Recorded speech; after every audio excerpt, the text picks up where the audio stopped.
Canada takes to the sky, clouds rolling by like cotton candy high. He lights up, his pipe stretching time, floating free, gotta ease his mind. Wings spread wide through the blue, flying high, nothing else to do. In the cockpit, it's just him and the breeze, Captain Canada feeling at ease. Stretching time in the open air, flying high without a care. Captain Canada soaring free, smoking sky, all he needs.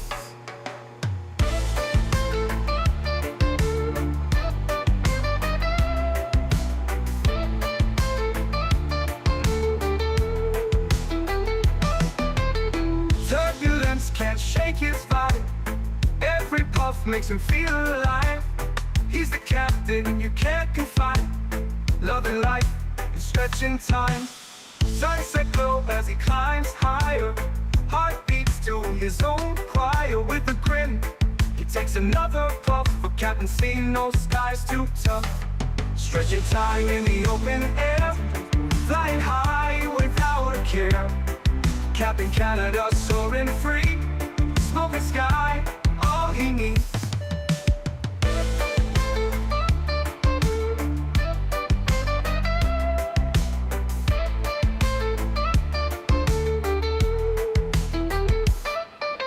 Stretching time in the open air, flying high without a care. Captain Canada soaring free, smoking sky, all he needs. Stretching time in the open air, flying high without a care. Captain Canada soaring free, smoking sky, all he needs.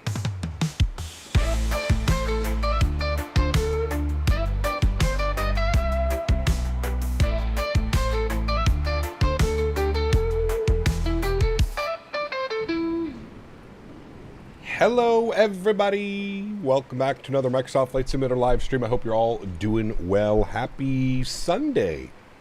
Hopefully everybody's had a great weekend so far. Who is that? That was Aiden back into business class. Huge no floaties to you, Aiden. Thank you very much for your support, my friend. I appreciate you. To all my members, welcome back, friends. Hope everybody is doing well. IYR, good to see you. Strody, welcome. Goatified Dayton, welcome. Greg Elwell, good to see you. Boeing fan, welcome back. Captain Osku, good to see you. Hello person, welcome. Goodman, good to see you. Leonard Grant, welcome. Tenor to Boba, welcome. Kango, good to see you. AntoniBaldo, welcome back. College Dude, good to see you. Apex, welcome back. Beluga XL, good to see you, my friend. Fly Daddy-O, welcome back, dude. Mitchell Jackson, welcome. Ray, good to see you, dude. Justin, welcome back, my man. Good to see you, dude, as well. Always Aviation, good to see you. Arctics, welcome. Samoa Pilot, good to see you. Jack, welcome back. Earl Boone, welcome. Daniel Barry's in the house, good to see you, my friend. Aviations, welcome back. Jay Luke, good to see you. King, good to see you. Caleb, good to see you. Welcome, everybody. Thanks so much for coming to hang out. To everybody that's hanging out in the background that can't chat right now, just know that we do this once a month where we do a members only stream where the members can kind of hang out with me, a little bit more of an intimate experience, if you will. So if you want to become a member, now is the time. These are some of the perks that you get for being a member here on the channel. And if you don't want to be a member, then that's perfectly fine as well. You'll just have to hang out and wait.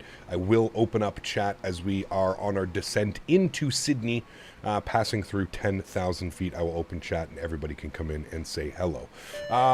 Captain Ice Creams, 29 months. Appreciate you, man. Huge no floaties to you.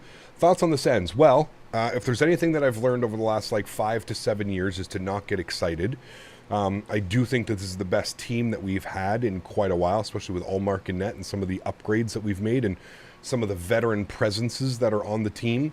But we'll have to wait and see, man. We'll have to wait and see. Fingers crossed. I mean, it can't be much worse than the last couple years, so fingers crossed. RJ, what's up, man? Good to see you, dude. Welcome back. Air Canada 76, welcome back as well. Good to see you. John Franco, welcome, man. Good to see you, dude.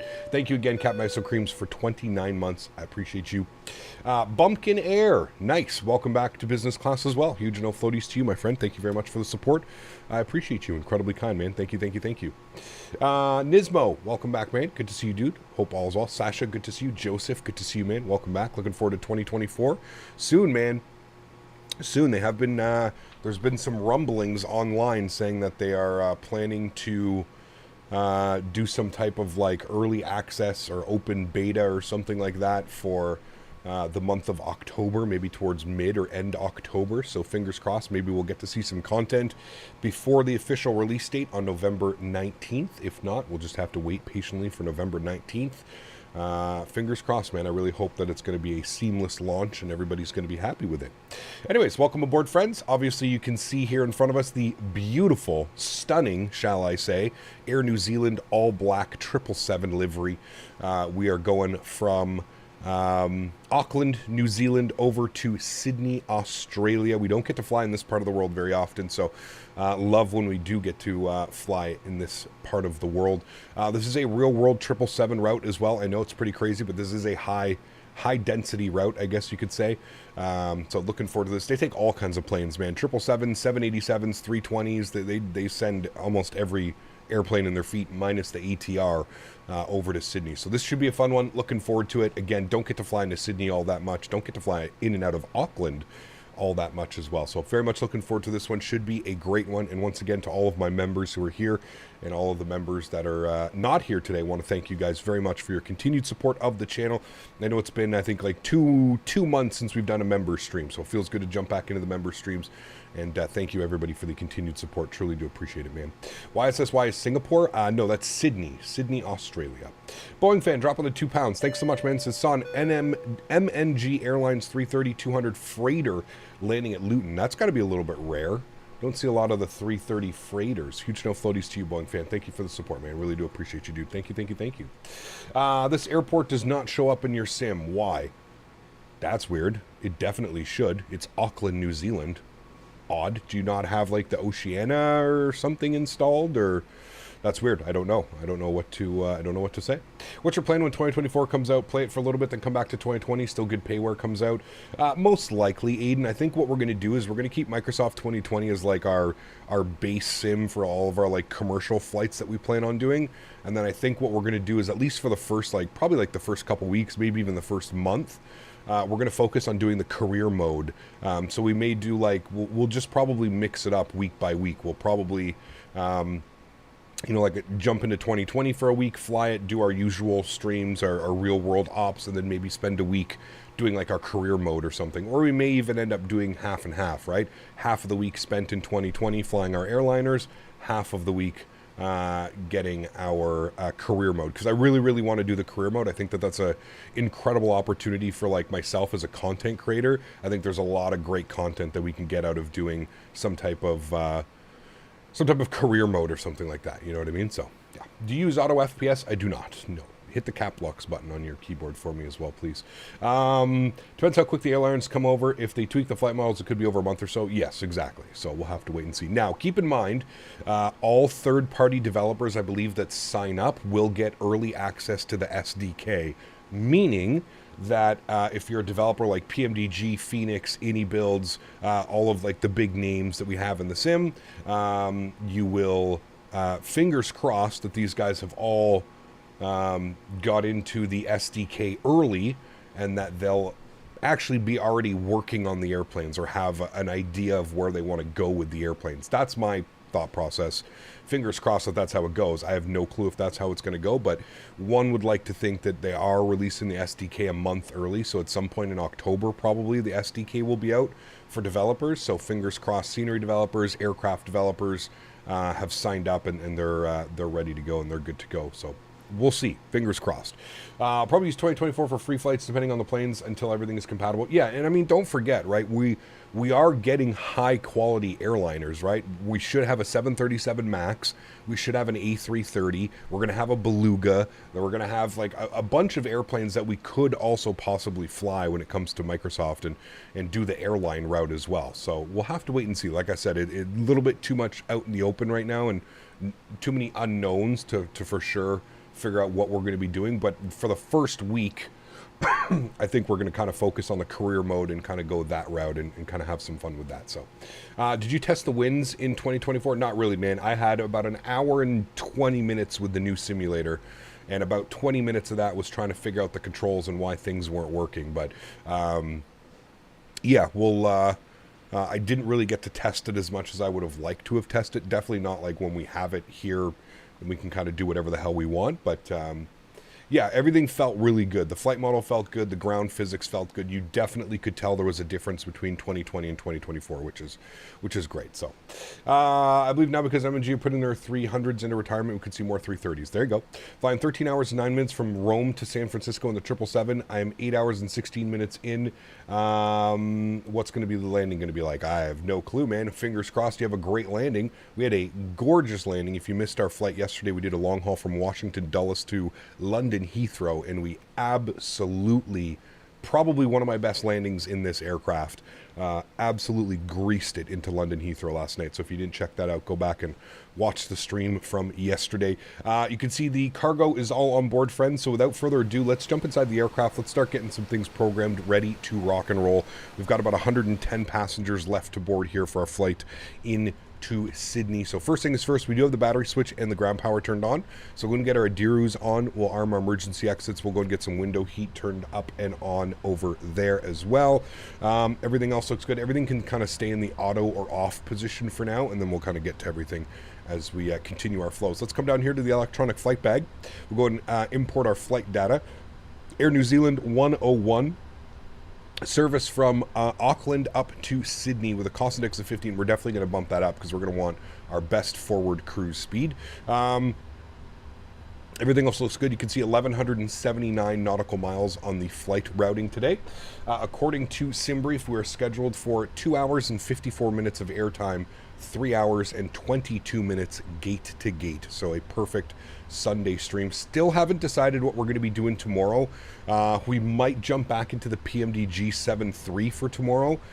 Just go do some cool ops down and back in the US or something like that. Haven't completely decided. I thought about doing some Johannesburg, but honestly, I don't want to feel like we're rushed with the Johannesburg. I really want to kind of do a deep dive flying in South Africa. So I think we're going to do the Johannesburg next week when we're back in the Airbus, the 319, 320, 321. I think that's going to be the plan for next week. So tomorrow, maybe back in the 7.3. We'll see how I feel after the stream today. We'll figure it out. Okay, cool. All of that is done. Let's spend some time down here on the FMC. We'll go to the FMC tab. We'll go to the pause and knit button. Beautiful. We're sitting on the ground here in Auckland. So NZAA, we'll throw that into our reference airport. Good. We're going to grab our GPS position. We'll throw that into there. Beautiful. Let's go to our route tab. We're going to do our route request. You can see NZAA to YSSY. That is correct. We're going to select that. Beautiful. We're going to set payload on the aircraft. Great. We're going to set the fuel on the aircraft. Beautiful. And then we're going to go ahead and select the route. We'll give that about 10 or 15 seconds to run through it. Do you know if there's a livery for this plane in Omni Air International colors? I have no clue, John. You'd have to go check on flightsim.to. I don't know.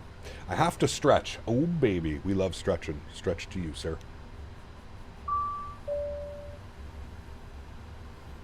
A321 is going to be next week. The A319, 320, 321 is going to be next week, so we're not going to do that tomorrow. Oops, I didn't mean to do that. I want to load my route. There we go. Now I'm going to give it a second. Terrence, thanks so much for your business class subscription. Welcome aboard, my friend. Huge no floaties to you guys. Let's get some love and chat for our newest member, Terrence. Thank you, man. Feel like I'm going to need new hardware to play 2024 in 4K. Currently I have a 3080 Ti, but thinking a good 4000 or 5000 series must be the way to play in 4K. Absolutely. I mean, especially if you're going to be in 4K. Have you ever thought about going down to like 2K resolution or something like that? 1440p? Another $7,800 on the PMDG 7.4. I mean, yeah, whenever it's ready to go. Let's activate and execute our flight route. Good. All of that is done. Beautiful. We can go actually do our winds. So we can go to wind uplink and we can load our winds in. That'll get us nice climb performance and cruise performance. Beautiful. That all looks good to me. Wonderful. Let's go to our departure page here today, friends. The winds, they gave me a departure out of 2-3 left. The winds currently here in Auckland, 160 at 3. So really either runway works. We're going to use runway 23, slightly less of a crosswind. It's at 3 knots though. So, Gab, can you share again the 2K FSLTL? Yes. Bear with me here for a second. Pinned messages. Here's the message. And let me copy that. Here you go, man. That is the link for the 2K textures. Okay, so we are going to be on the Osra 1 Papa departure. Osra 1 Papa, there it is there for 2-3 left. Beautiful. And we're going to use the MADEP transition, and we'll execute that. Wonderful. Let's go to arrivals today into Sydney. See what the weather's doing here. It was quite rainy when I looked earlier. Winds are 270 at 9. Rain, few at 1,500, scattered at 2,500, broken at 3,300. So we'll see if that clears up in the 2.5 hour flight time. But with the winds currently like that, most likely we are going to be expecting runway... What would we expect? I don't think they land on runway 25. That would be the most ideal runway, but I'm guessing 270 at 9. I'm thinking we're going to be on the 3-4s, probably 3-4 left. Or don't they land 3-4 right? I can't remember. Where are we parking this aircraft? Let's base our landing on where this aircraft parks. The real flight landed on 3... Okay, we go to the international. So the real flight landed on 3-4 right. So I guess we'll plan 3-4 right, and we'll kind of go from there. We're going to be in the Marlin 5 arrival for the ILS 3-4 right, and we'll pull up some charts. So the Marlin 5 takes us down here to Jacqueline, and then from Jacqueline, if we go to our approaches, 3-4 right, we'll pin it, and then you can see NDEV out there, which we can select as well. It just gives us an extended center line, so we'll go ahead and execute that. Beautiful. Let's go to our legs page. We'll make sure we don't have any crazy discontinuities. We don't. There's Mentha, there's Jacqueline, and then radar vectors, NDIV, Bobig, and Olsog, and into runway 3-4 right. Cool. Everything looks good there. Let's go to our NITREF. We'll go ahead and accept our initial perf recommendations. Our zero fuel weight today is going to be 202.4, so that looks good. 232.4 on the gross rate. Cost index, I'm going to bump that up. Let's go to, like, I don't know, 75 or something like that. Let's put that to 75. We'll see what kind of performance we get out of that. Is this a long haul? No, it's just under 3 hours on the flight time. 2 hours and 54 minutes. 3-4 left is so huge. Yes, agreed. I think they depart on 3-4 left because it's so long and they have all the 380s and stuff out of there, right? So, all right, let's go to our thrust limits. Let's head back to our electronic flight bag. Let's go ahead and punch in some numbers here. Performance tools, Auckland, 2-3 left. We'll go ahead and import from the aircraft. Beautiful.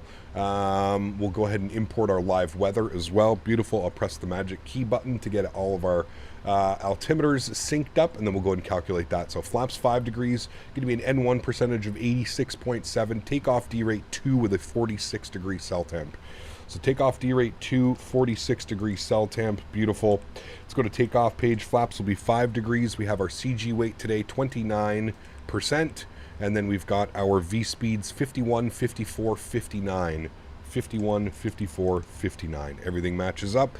Beautiful. I'm happy with that. Let's go to the overhead. Let's go and spool up the APU. We'll get the forward fuel pump on, and we'll get the passenger seat IFEs and the cabin utilities to the on position as well. Beautiful.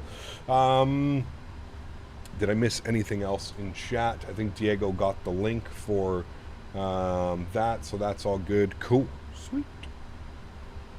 Quite frankly, that was an absolute gorgeous arrival. Yesterday, the arrival was, man, I don't think we could have done that any better, to be honest with you. 159 on the VAP speed, so we'll plug that in, 159. An initial climb 10,000, that's fine. We'll leave that. We don't have any ATC. We'll bug up our runway heading, which will be 230, so we'll get that plugged in here as well, 230. Good. And then let's start running through some checklists, shall we? So we'll go engine, I'll bump this over here, we'll go left side, we'll go engine, I'll bump this back to here, we'll go center, and then we'll go checklist. Beautiful. Oxygen 100% and tested. Beautiful. Flight instruments, heading and altimeter good and set, and then we'll set our park brake here as well. So that is done as well. Pre-flight checklist has been completed. Beautiful. Flight deck door closed and locked. Yes, we'll go get the passenger signs to the on position as well. APU is on and available. So passenger signs go on. We'll get the rest of the fuel pumps on. We'll go ahead and remove the external power. We'll get a red beacon light on, and we'll go to GSX. And we will prepare for pushback and departure. Beautiful. MCP V2 heading track and altitude is all set. We just did that. Beautiful. Takeoff speeds 51, 54, 59. Good. CDU pre-flight is complete, and then our trim value goes down to 475. So we'll make sure that we set trim value, but in order to do that, we got to get some hydro pumps online. That is good and good and good there. Beautiful. Now we should be able to move our trim. 475. There's 4.5, 475. Beautiful. Trim is set. Taxi and takeoff briefing is complete. We'll call that complete. Next is going to be our before taxi checklist. Beautiful. GSX.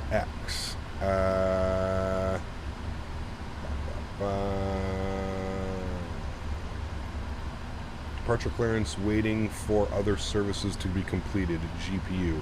Oh, won't remove the GPU by itself now. Alright, I'll remove the chocks. That should remove everybody. There we go. Departure clearance has been requested. Good. And we should see our gear pin. There it is. Gear pin's coming up to the aircraft. Beautiful. There we go. Damn, it's loud outside. Kevin, what's up, man? Good to see you, dude. Hey, Cap, how is your game running so smooth? Frame Gen mod and add-on linker. Those are like the two best things. Frame Gen mod and the add-on linker, man. So the way that add-on linker works is the only installed scenery or really things that are in my community folder are like all my third-party planes, my liveries, but I only have very few sceneries installed. And I really find that that helps the simulator. It's it just makes the simulator run so much smoother. I mean, we're on VATSIM right now, and we're getting over 70 FPS. There was quite a few aircraft around here as well. We just had one push back. I don't know if he's already departed, but yeah. Airport ground information. I think we can go out this way as well, so I think we should be okay for our pushback. We're going to go tail to the left.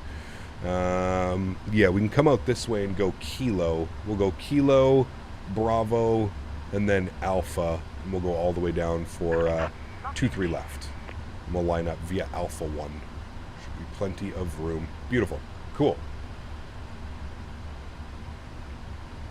Should I get GSX now or wait for 2024? Do you think it'll be a free upgrade? I have no clue, man. I really don't know. A lot of people have been asking me what they think like these upgrades are going to be. Unfortunately, I just don't know. I really don't know, man. I wish I could provide more information, trust me, but I just don't know. I don't want to give you information and then it just be completely wrong. You know what I mean? Tail left facing Echo Echo November taxiway Foxtrot. Tail right. We want tail left, I think. Alright, park brakes. Released. Good. We've got the clock on this side, so we'll go ahead and start the clock now on the first officer side. There's the chrono. You can see it started down there. Beautiful. And then we'll go ahead and get ready for engine start. So upstairs, everything looks good. Fuel pumps are on. Beautiful. Auto start is on as well, so we'll go engine number 2 over to start, and then we'll go ahead and spool engine number 2, and I will let you guys hear these beautiful GE90 engines. Cap, we upgrade to 64 gigs of RAM. I have seen now that 96 gigs is an option. I think that's absolutely absurd. I have no clue, man. With the new PC build, I might do 64 gigs of RAM just so I can like future-proof it for the next, like, I don't know, 5 years, 4 or 5 years or something like that. But yeah. Cap, which frame gen mod? The frame gen mod. You can put ! frames in chat for the frame gen mod that I'm using. How was Chick-fil-A? Ah, dude, it was incredible. Absolutely incredible. Spicy deluxe combo, large lemonade, 8 chicken nuggets on the side. Might have overdone it, but my goodness. Yeah.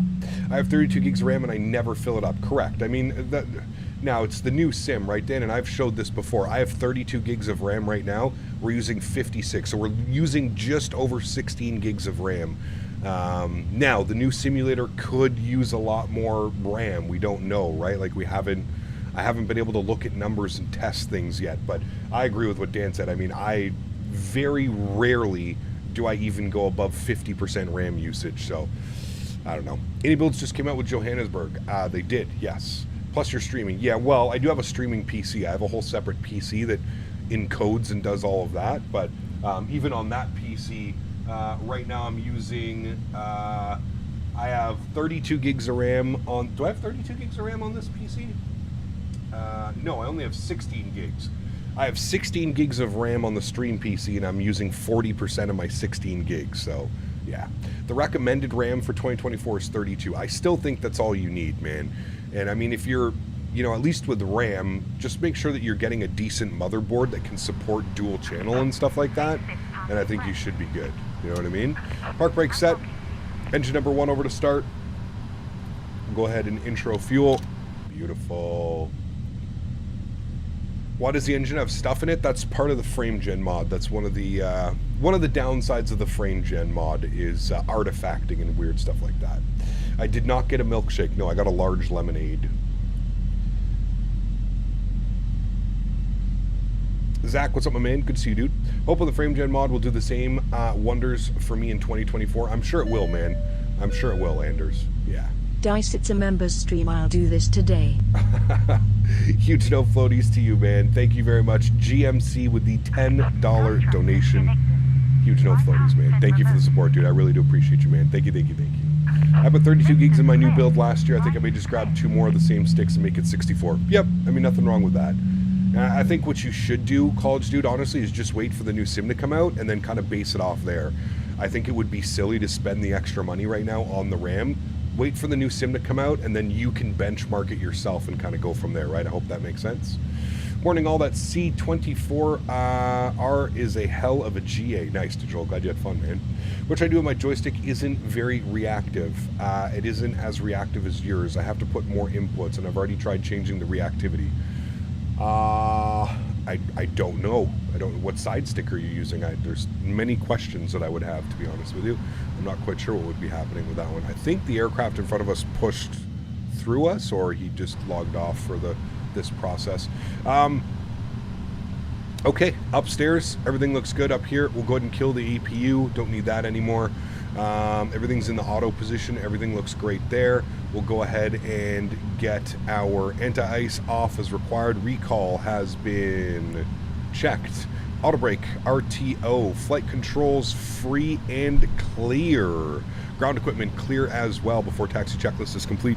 Before takeoff checklist, flaps 5 degrees. We'll listen to these beautiful flaps coming out. What is this type of stream? Only members can watch and chat? No, anybody is able to watch. Only members are able to chat. It's something that I do once a month.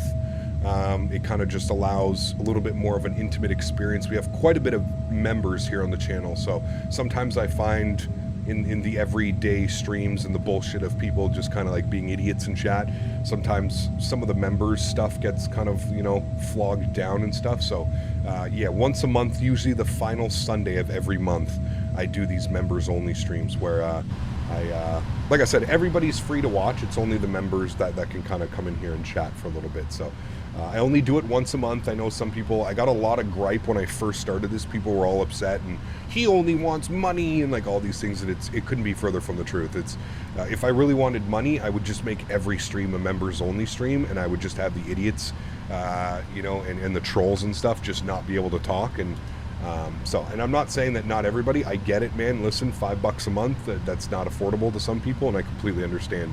And that's why I only do this once a month, right? I feel like it's important to give back to the members. They're the ones that allow me to do this full time. They're the ones that pay the bills. So, you know, in reality, they're extremely important to the channel as well, right? So, Adule, what's up, man? Good to see you, dude. Welcome back. Hope all is well. Good to see you, my man. GSX has a new feature where they connect the tug early. Correct, I saw that. Every time you start GSX, it asks you if you want to connect the tug right now. I did see that. I'm using the PHN 2119 Pro Flight Simulator joystick. What in the fuck is that? PHN 2119 Pro Flight Simulator joystick. Sir, I have never heard of this in my life. I'm going to Google that right now. What is this? With vibration. PS4, Windows XP 1011. Interesting. Does not support PS5 and Mac systems. Well, I would love to be able to help you out and be like, oh, well, this is why this is... I have no clue, dude. I've never seen that joystick in my life. I mean, it looks pretty cool. $190 for the whole set, so it's not priced that bad. I've never seen that in my life, man. So, I mean, I got to be honest with you. Probably the reasons of you know, I use a completely different system, so that could be exactly why it looks different on, like, why you're having to put a lot more input. Other than that, I don't really know, man. I just, yeah, if we were using the same side stick, I'd be able to be like, oh, okay, that's why, you know what I mean? but we're not using the same side stick, so it makes it a little bit different. Matthew, what's up, man? Good to see you, dude. Welcome back. Hope all is well. It doesn't look that cheap, though, to be honest with you, man. It looks like it's actually pretty decent. Kind of reminds me of like the X52 by Cytec. Who remembers that one? All right, we're going to take Kilo all the way out. I can't believe you want to get paid to spend time streaming for all of us. Huge note, Floaties YouTube here. Thank you very much for the support, my friend. Hey, dude, it's not always about the money, as I've always said. It's more about just building the amazing community with you guys and being able to share my experiences in flight sim with other people that also enjoy flight sim as much as I do. So thank you for the support, man. Truly do appreciate you, Tamir, dropping the $28 donation. Thank you, man. Thank you, thank you, thank you. Members get ads on YouTube streams. That is a little bit whack. I gotta be honest with you, man. Here's the thing, and I hope at some point, Aiden, it's gonna do like what Twitch does, where if you're a member to a channel, you don't get ads when ads are played because you've technically bought. Now, the only other thing that I could say is YouTube Premium. If you don't have YouTube Premium and you spend a lot of time on YouTube, I can, as somebody who was a little bit optimistic and picked up YouTube Premium a couple months ago, it has completely changed my YouTube experience. It is absolutely fantastic. So if I can suggest it, if you spend a lot of time on YouTube, I personally think that YouTube Premium is worth it. Not only does it give you ad-free viewing, it also gives you access to YouTube Music, which replaced my Spotify, right? I canceled my Spotify subscription. YouTube Music is all that I need, just something in the car and stuff like that. But yeah, I can definitely say look into it. YouTube Premium, in my opinion, is very much worth it. I've been quite happy with my YouTube Premium, so yeah. YouTube is all I use to find YouTube Premium worth it for ad-free, 100%. I mean, it's not only like ad-free on streams and stuff like that, but if you, like I said, you spend a lot of time watching YouTube videos, you support a bunch of creators and stuff, so. Only downside of YouTube Music is the sound quality is quite poor for the price point. Interesting, I have not noticed that at all. Now, I don't really listen to YouTube Music through my headphones. I'm sure if it was like a headphones experience, it might feel a little bit different. I literally use YouTube Premium for like when I'm in my car driving to the farm and back and stuff. That's when I use my YouTube Music. I don't really use it any other time other than that. I did download a few playlists while I was on my trip just in case I wanted to listen to music or something on the plane. But yeah, YouTube Premium raising prices is a nuisance. It hasn't been raised since now I've only been, I think, like what, three or 4 months I've had YouTube Premium, but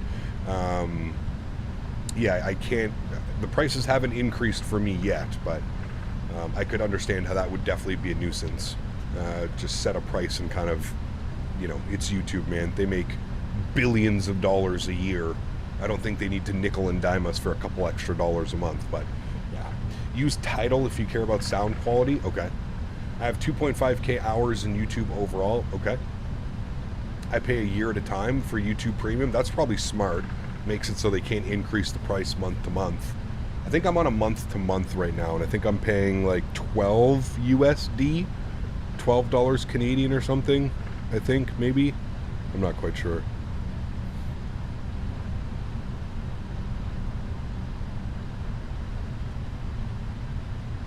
$30 per month for a family plan. For YouTube Premium, how many connections does that give you, though? And we stretch. Oh, we will be stretching once we get airborne. Don't you worry, my friend. Dude, you're taking off from Alpha 2? That 777's ballsy. Wait, is that Alpha 2 or is he at Alpha 1? No, he's at Alpha 1. Never mind. I thought he was at Alpha 2.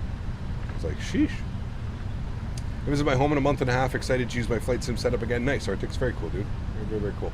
Davis, hello, my friend. Good to see you, dude. You watch YouTube daily. Saves my life. If you're bored, 100%. 100%, man. And I love the fact when you have YouTube Premium as well, you can also download.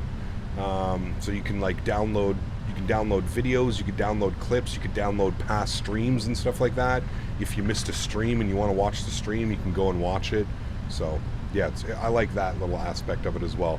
And then again, for YouTube Music, you can download playlists and all that type of stuff, you know. Hit 100 hours on VATSIM, Swiss A320 from EDDS to LSGG. Nice, very cool, man. I love that new scenery for Geneva, dude. Absolutely beautiful. Fodaxi, thank you very much for your first class subscription, my friend. Welcome aboard. Huge no floaties to you. Thank you, thank you, thank you for the continued support of the channel. Truly do appreciate that, my friend. Thanks so much. Really do appreciate you. Premium is going from $10 to $16 next month. Holy shit. That's too much of an increase. I gotta agree with you on that one. That's way too much, dude. $6? I mean, that's over 50% more than what you were just paying. That's kind of crazy, dude. Parents have decided to cancel the YouTube family plan due to the price increase. Interesting. Yeah, that sucks, man. I mean, in a world of subscriptions, I'm constantly, man. I mean, the only subscriptions, I canceled my Prime membership. The only subscriptions that I have now is I have Netflix and I have my YouTube Premium. That's it. Those are the only two subscription services that I have. I have one for Daisy with her, she gets these little, she gets these treats that are filled with like fish acids and all kinds of amino acids and stuff like that. But that's it. Navigraph, you're right, actually Navigraph, but I do a Navigraph as an annual subscription. So I guess it's not like I don't see it as a month to month, but yeah.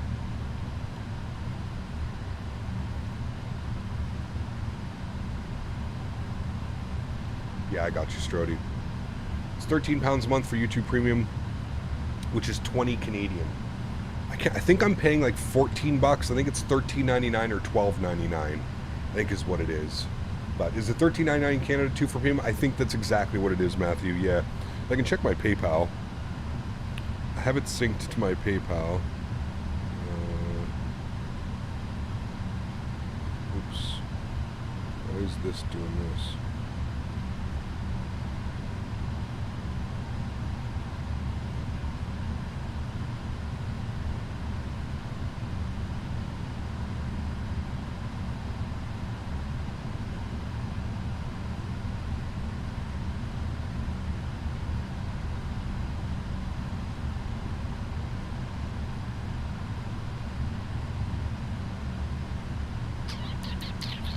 What is YouTube?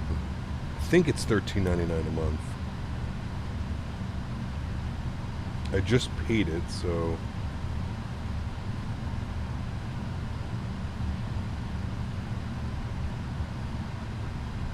Oh, I have Epidemic Sounds. Yeah, $13.99 a month is what it is. I have Epidemic Sounds as well. That's another one. Okay, looks like he just... Okay, he's on the runway. Good, so we'll pull up and hold short. Kyle, can you write off YouTube Premium somehow? Good question. I'd have to ask my... I'd have to ask the tax lady. I don't know, because it doesn't really affect my business. Right? So I don't think so. She'd probably say no. Yeah. It doesn't really, like, I can still do my business without YouTube Premium, so I would say no. Probably can't. Probably right now I could have bought 10 premium Microsofts. Maybe, yeah. Pay $9 a month because of a student deal for university. That's not bad. It's not bad at all.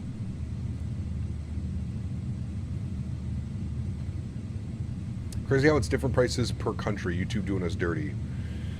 Yeah, I guess it's because in reality they don't want to charge $13.99 US for a country where, let's say, the US dollar is, you know, an insane amount of money. So, like, I understand why they're doing that, but I also find it's weird that, like, they'll charge, like, the UK more when, like, the pound is more than the US. I don't know, it's kind of weird.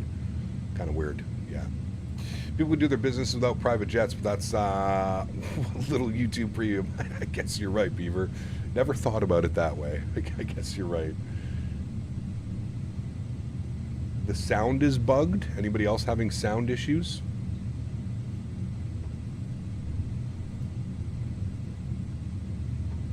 For half a second the sound was bugged? Okay. Might have been on your end, I don't know. It was a quick pop, but then it's gone? Okay. Interesting. Well, at least it's good. Alrighty. Looks like he's departing. So let's get it, friends. Landing lights go on, runway turnoffs on, taxi lights off, strobe lights on, wing lights on. Line ourselves up. Auckland traffic, Air New Zealand 101 heavy, lining up runway 23 left. Auckland.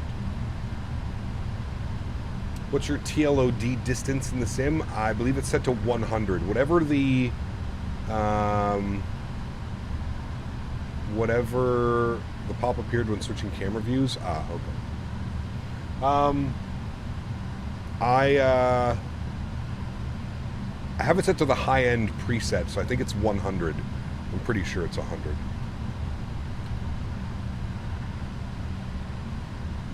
Let's line ourselves up.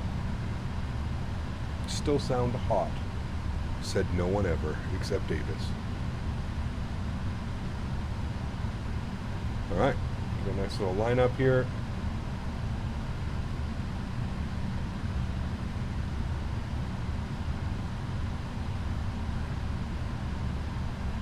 Oof.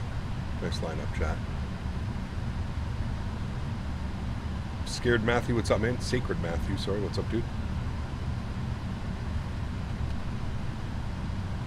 Alright.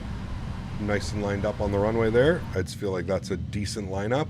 Yes, it is. Beautiful. So excited about the MiG-25 that just released. Interesting. Did I miss something important? No. Nope. When it gets off these glasses, camera melts his eyes heat. Jesus. Yeah, but anyway, activations for any 777 flights between 1 and 1.5 hours.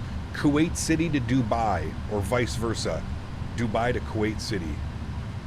That is the perfect, like, hour and 15, hour and 20 minute, and it's a real world 777 flight. So it's pretty damn badass. Cool. Yo, cam's coming on, friends. Let's go ahead and get it, shall we? Auckland traffic, Air New Zealand 101 heavy departing runway 23 left. Auckland. Cool. Sounds are going up. Y'all ready to go? Let's do it. Throttle's up to about 40%. Slight nose down pressure on the yoke. Chrono's on. Toga.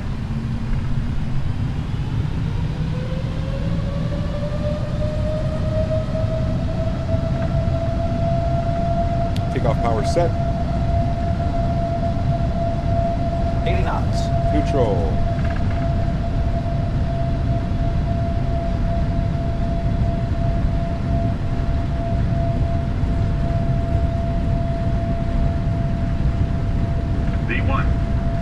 Rotate.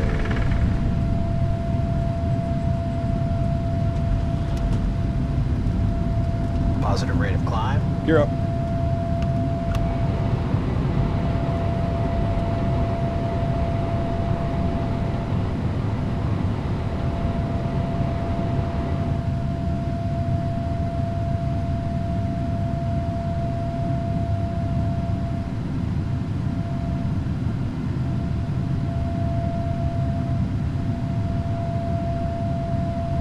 God, this sound pack is so good.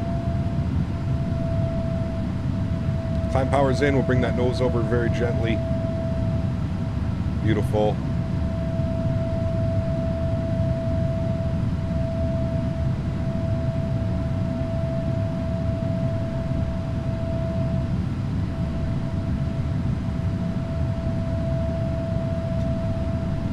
Let's go flaps up, position 1.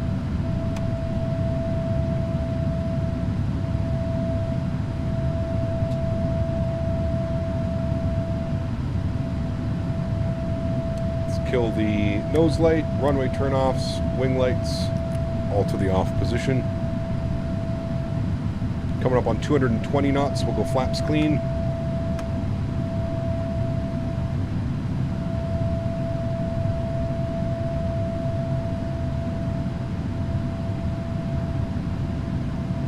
Beautiful. Bug up our cruise altitude today. We're going up to 38,000 feet. 380 is in.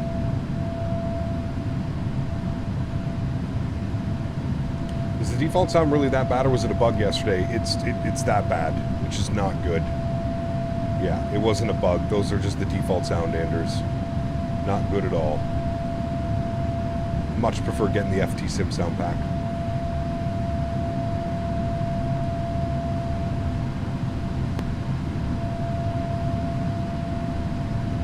Yes, these are the FT Sim sounds. Man, what a beautiful straight out departure through the little cloud layer right there. Gorgeous. Absolutely gorgeous, my amigos.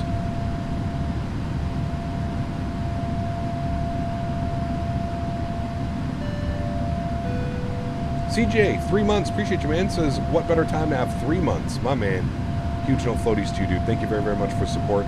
Really do appreciate you, man. All right, well, that was a very easy departure, friends. Straight out. Bring those sounds back down now. Bring you back up into the flight deck. Beautiful. Kelmo, 22 months. Appreciate you, dude. This is almost 2 years. Huge no floaties to you, Kelmo. Thank you for the support, my friend. I appreciate you. Incredibly kind. 2 more months, man. Did you change any volume settings for the FT-Sim sounds? Nope. I did not. Does the 7.3 PMDG also need FT-Sim sounds to be good? No. I prefer the FT-Sim sounds for the 7.3, but you don't need them specifically, so to speak. Alright, come down here. Let's go to our VNav tab. Beautiful. If we go to next page, optimum is 37,800, max is 38.4, recommended is 38. So we're going up to 38. By the time we get there, I'm sure we'll be good. After takeoff checklist, landing gear and flaps are up. Beautiful. Next will be the descent checklist, which won't be for a couple hours. So go ahead and remove that. Nice and smooth, clear skies up here. So let's go and get the seatbelt sign over to the auto position. Flight attendants can start the in-flight services. And we're just going to leave no smoking in auto as well. Cap, do you use the demo or full version of the sound pack? Full version, the paid Patreon version. Here's the thing, when it comes to FT-Sim sounds, his sounds are fantastic. And he's got a sound pack for almost every aircraft that you could think of, between X-Plane, FSX, P3D, Microsoft Flight Simulator. I think it's well worth it. Also, again, I don't, this isn't what I do, but for somebody that, you know, again, we were just talking about subscriptions and how expensive everything is nowadays. You could literally sign up for 1 month on his Patreon, FT-Sim Patreon, for $3 a month. You can download all the sound packs in 1 month that your heart desires, and then you can cancel your Patreon membership to him, and you still have access to those sound packs. If you just keep the sound packs, like the RAR files, somewhere on your computer in your download folder, whatever, then you can have the sound pack. Now, if he updates the sound pack, and that's obviously where you might have to become another Patreon for another $3 a month or whatever, but that is an option as well. So, you know, I just want to point out that you don't have to be locked in. I'm a patron. I've been a patron for his for years now. It's $3 a month, and I have access to all the sounds, and when he updates the sounds and do anything like that, you know what I mean? So yeah, it says it's £2 per month. Yeah, I pay $3 a month. $2.99 USD is what I pay. Actually, I think it's like bang on $3. So £2 is probably correct. $3 USD. And like I said, you don't have to keep doing it month by month by month. You can get it for a month. You can download all the sound packs that you want, the 787, the 777, the 73, the A320, whatever sound pack you want. And then you can cancel your membership. It won't auto renew itself, and then you can kind of go from there. All right, standard baro pressure, cross-checked, beautiful, looking good. And we're climbing, friends.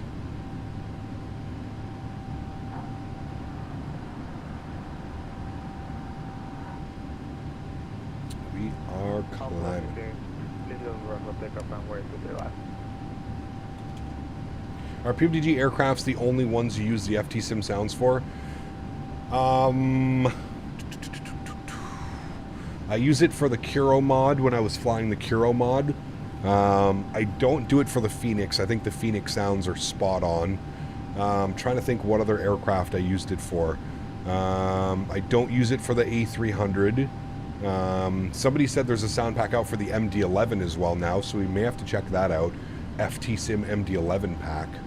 But yeah, currently right now that's I just use it for the 7.3, the 777, and the default 787 when I was flying it. There's also one for the ATR, which is apparently pretty well done. So if we ever jump back into the ATR, we may have to take that one out. Sadly, no FT-Sim pack for the Unibuilds 320 Neo. Interesting. I'm sure he'll get one ready, because I think he has one for the fly-by-wire. I could be wrong, but I think he has one. Ecap, what flight deck textures do you have installed for this aircraft? These are just the wear and tear. So I'll get you a link here if you'd like. Wear and tear. mod PMDG 777.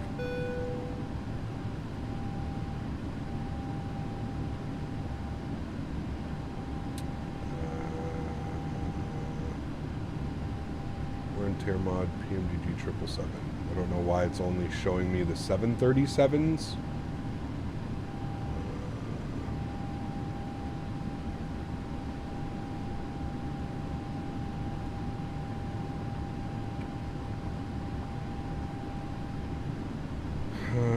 Wear and tear mod PMDG 777. I don't know why it's only showing me. Anyways, it's on. If you go to flightsim.to, I think you can search wear and tear 777. I think it comes up. That didn't work. Okay.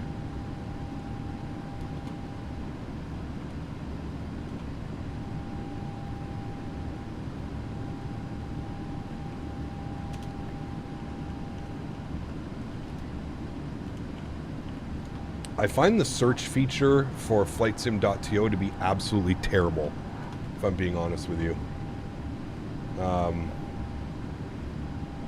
If you don't like have exactly what it is you're exactly what it is, it makes it kind of impossible. I'm gonna go by sort by relevance, most downloaded, apply.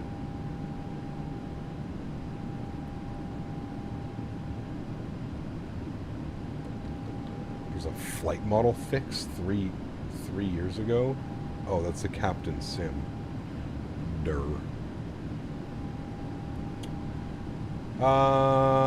Man, I don't know why I can't find it. It was showing up.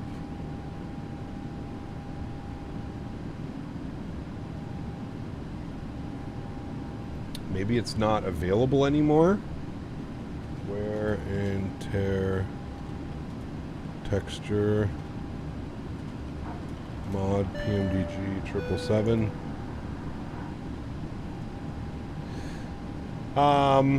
Sacred Matthew, thank you for your upgrading your membership to first class. Appreciate you, my friend. Huge no floaties to you. Captain Robbie, welcome back as well to business class. Huge no floaties to you, my friend. Thank you very much, guys. Really do appreciate you, man.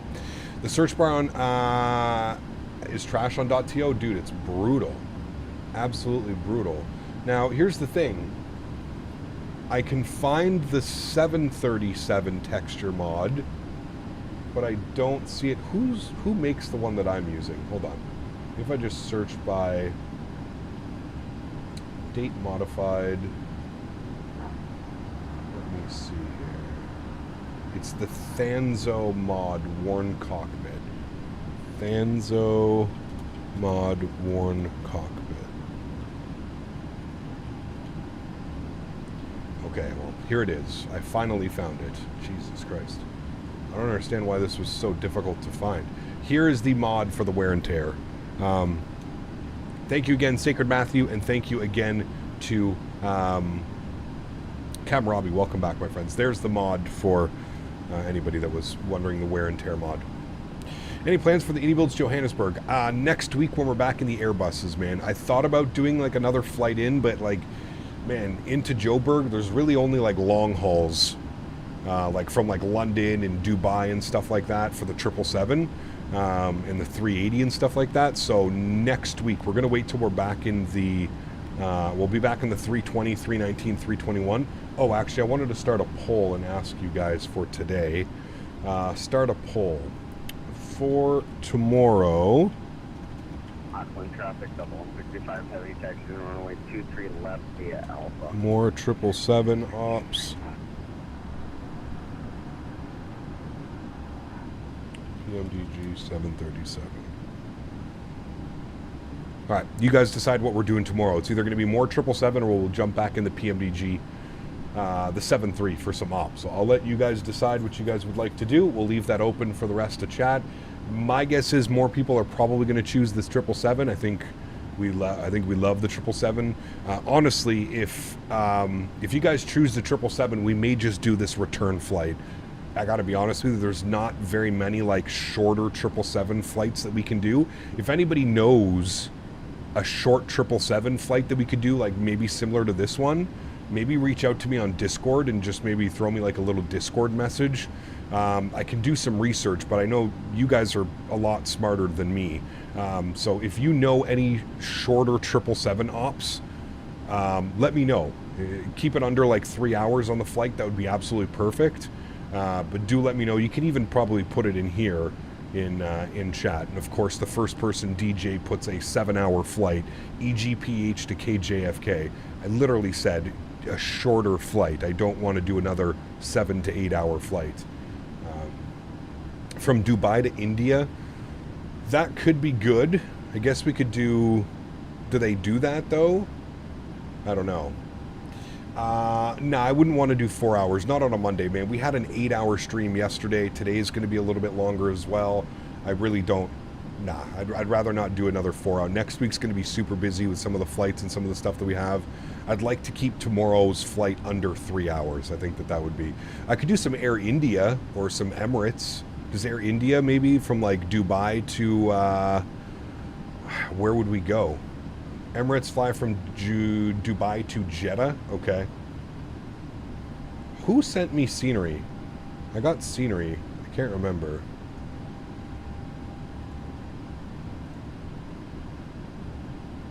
Miami to JFK. Korean does that flight. Interesting. Korean 777. That could be kind of cool.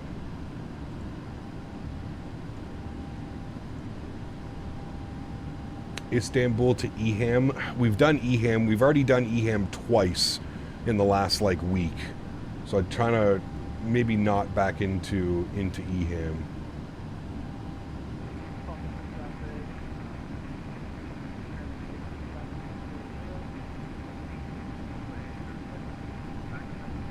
Dallas to Miami in a 777. So we did Miami to Dallas not that long ago. The last time we flew the 777. Singapore to Bali. KLM flies that route on the 777. Singapore to Bali. I know we have scenery for Singapore. That's WSSS, right? That's the ICAO code. I know I have scenery for Singapore. Tel Aviv to Dubai, also with Egypt Air from Cairo to Europe using the 777. Okay. Oslo to our ARN. Where's that? Miami to JFK. Somebody was saying Korean Air 777 from Miami to JFK. That could be a cool one. Singapore to Bali. What's Bali's ICAO code? Ooh, Tokyo to Hong Kong. That could be a good one. Oslo, Arlanda, Oslo in a 777. Aerosoft makes the Bali scenery for WAD. That could be a cool one. How long is that flight? Sim brief. Let me see. We don't get to fly in that part of the world, so that one could be cool tomorrow as well. WSSS to WAD. WADD. Who does that flight? 777.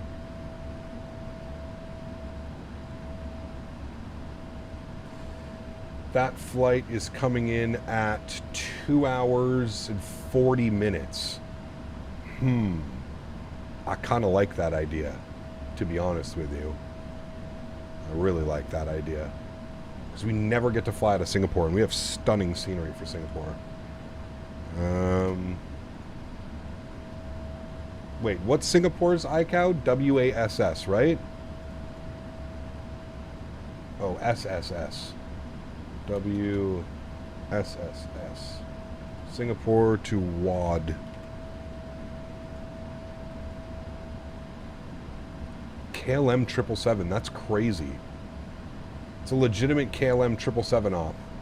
And it's just over 2 hours. Singapore to Denpasar? Denpasar? 65 heavy taking off on the way 23.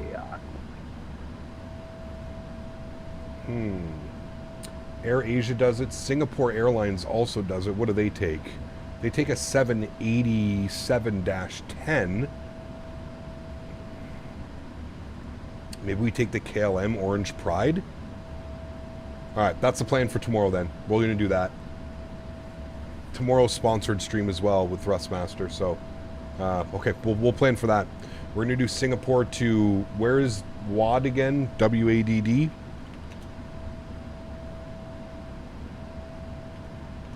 I don't think we've ever flown there before. I'll probably have to pick up the scene. Oh, that's that scenery that's the airport that's like right on the water, isn't it? Like right off the water. It's actually like really nice scenery. I think. Yeah, it's this one. Yeah, that's cool. All right, yeah, let's do that tomorrow. That'll be badass. KLM 777 into there? Yes, sir. All right, cool. Let's do that one. Yeah, we'll do that. I'll pick up the scenery later for Bali. That is, we'll definitely do that, man. That's going to be a badass flight tomorrow, friends. All right, cool. Well, that's presuming that we do more 777 wins the voting. I'm pretty sure it will. It's already in quite a lead. So we'll plan to do that one. Jam some tunes here, friends. Let's jump outside. Let's have a... I mean, look at this livery, though, chat, today. My goodness. We need to do a long haul in this aircraft. We need to adventure with this airplane at some point. I was actually looking, this airplane, the 777 that they send, it actually does like, what was it? It was like Auckland to LA or something. Auckland to LA, and then it goes from, or LA to Auckland, Auckland to Singapore, and then it goes Singapore to somewhere else to LA, and then back. Like it does like a, just like a big, like almost like a circle. It's pretty cool. I thought it was pretty cool. All right, cool. Stretch time, friends. Stretch it out, everybody. All black livery for New Zealand is amazing. It is, yeah. So we're going Singapore to Bali tomorrow. We are, yes. Cap, did you see my Discord DM? Hold on.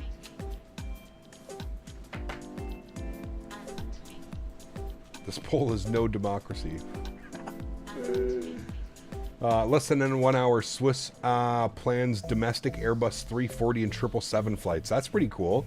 In October. Okay, cool. Thank you, Diego. We'll definitely look at that. Maybe next time we fly in the 777, we do some like domestic Swiss ops. Man. Bali is such an underrated airport in Asia. I'm excited then tomorrow because we got beautiful scenery, man. I know that we've got the Changi scenery for Singapore and it's absolutely fantastic. Who makes it? I have it through Orbex, I think. WSSS. It's the Cloud Surf Asia. Cloud Surf Asia. And I don't think I have the WADD scenery. No, I don't. So I'll have to pick that one up. And you said it's Aerosoft sells it? The WADD?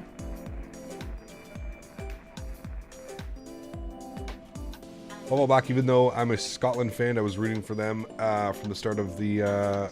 Nice, very cool, DJ. Singapore to Bali is amazing. My auntie flew Manchester to Singapore 3 days ago and then Bali for 2 weeks on her honeymoon. Copied the flights and the scenery is unreal. Nice, all right, cool.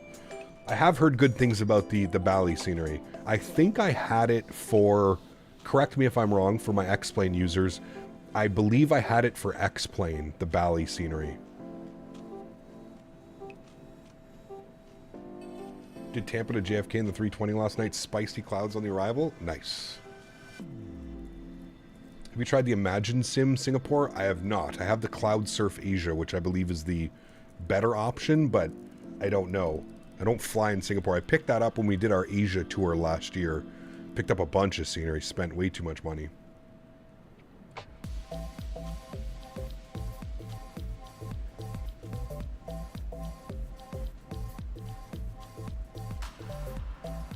I'm departing the upcoming 16 plus hour, or sorry, dreading the upcoming 16 plus hour 380 trip from Dubai to Houston. Oof.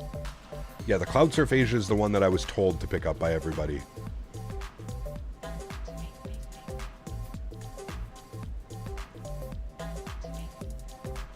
What if Fly-by-Wire plans to release the 380 for 2024 both sims? I have no clue, man. It's a great question.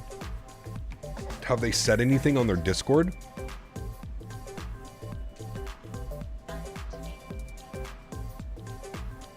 About to land in Madeira, runway 5. I'm scared. Enjoy, man.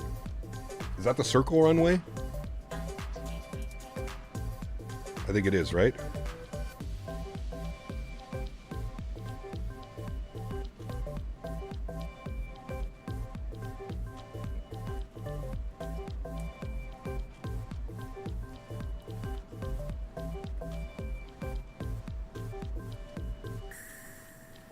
That'll be interesting. I wonder why KLM does that flight. Does anybody know if it's got to be like a repositioning flight or something, right?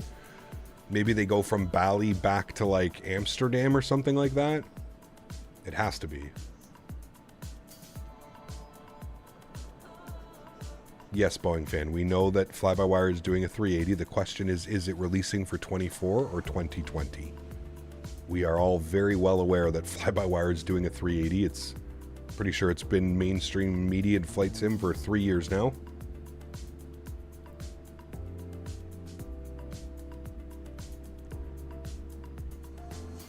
We should have an AnyBuilds official statement, sure, regarding 2024 release only. Okay. They do Amsterdam to Singapore to Bali. Then they fly Amsterdam to Singapore and then round trip to Bali and back to Amsterdam. Got you. Okay.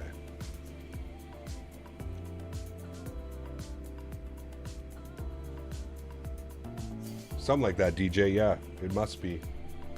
Pretty crazy that they take a 777 on that route, though, so that'd be really cool. Ken, thanks for your subscription, man. Appreciate you, dude. Welcome aboard.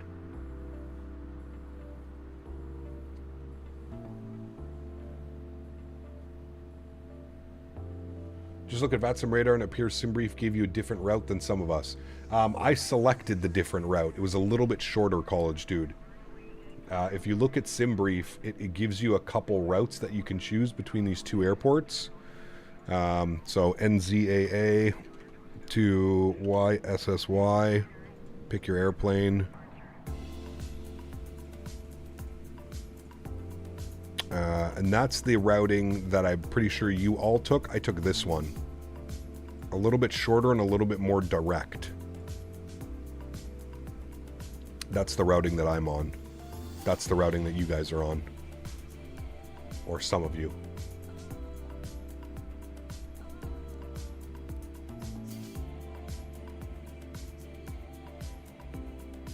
Scoot also does Singapore to Bali in the 788. That'd be kind of cool. Maybe next time we're in the 788. I'd also like to take out the Heavy Division 788 soon as well. Give that a good rundown.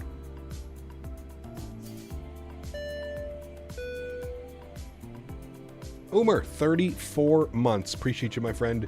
Excited for 2024. Yes, sir. Huge no floaties to you, man. We are, what are we? We're about just shy of 2 months now. A month and 3 weeks away.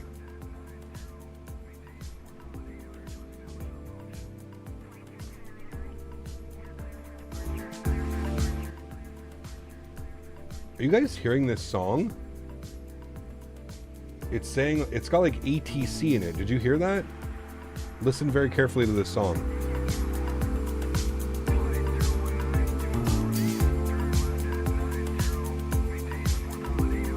Turn left heading 290, maintain 4,000.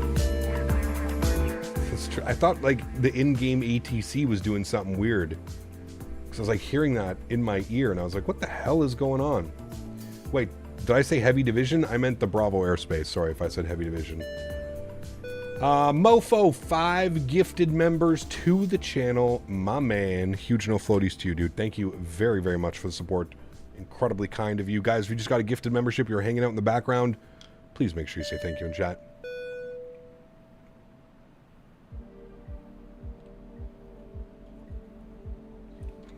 No, that wasn't Sticks. That was from the song we were listening to. It had ATC in the song. It was super weird. That's why I was caught off guard a little bit. I was like, I don't have any of my volumes up for like in-game ATC. I don't even think I have it turned on. I think I have the volume all the way down.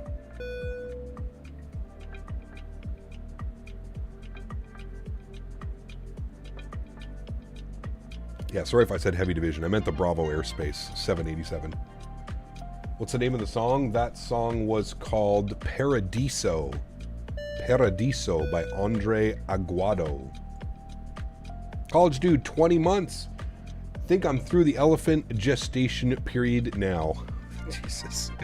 Huge no floaties to you, my man. Thank you very much, dude. 4 more months till you're rocking the 2-year badge. Hell yeah, dude. Thank you, man. Hell yeah, dude.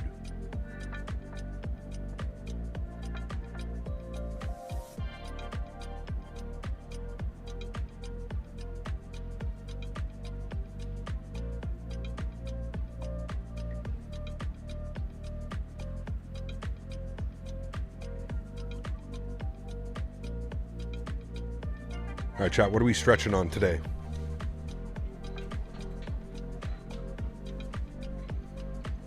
Are we going with some waffle bites? Or are we going with some Kush Life?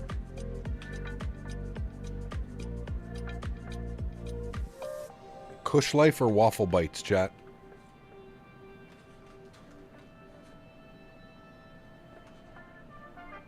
Waffle bites? Sounds yummy. Very stinky. Waffle bites it is.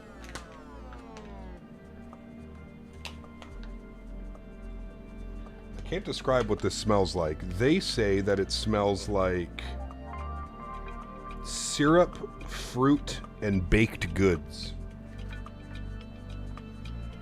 Syrup, fruit, and baked goods.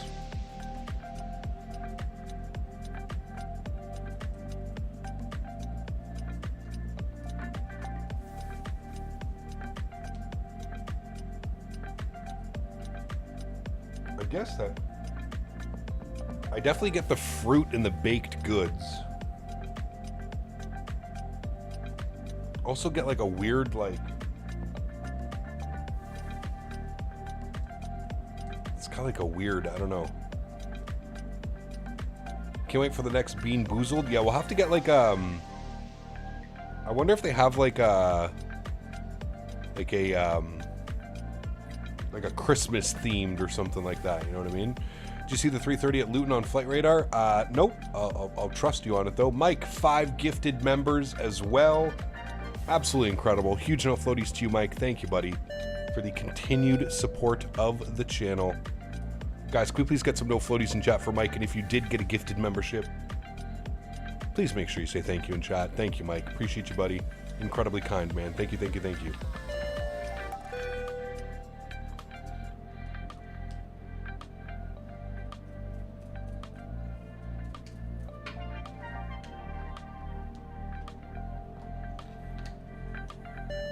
Nothing like the taste of a Christmas Band-Aid. Well, hopefully they don't give us Christmas Band-Aids. For the FT Sim Sounds 777, do you use... Yes, I use the engine-only Apex, yeah.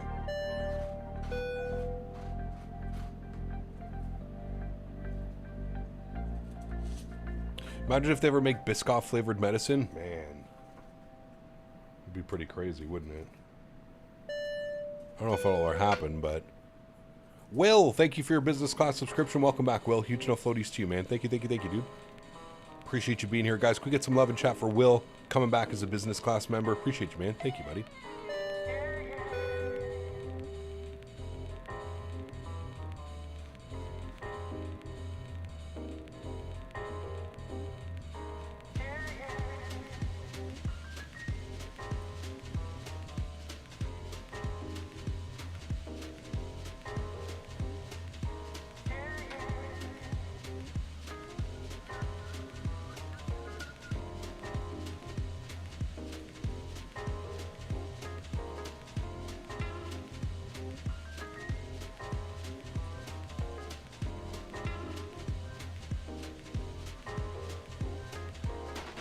I'd overdose. Hey Gav, how do you fix ghosting in FrameGen mod? You can't really. It's part of the downside of the FrameGen mod.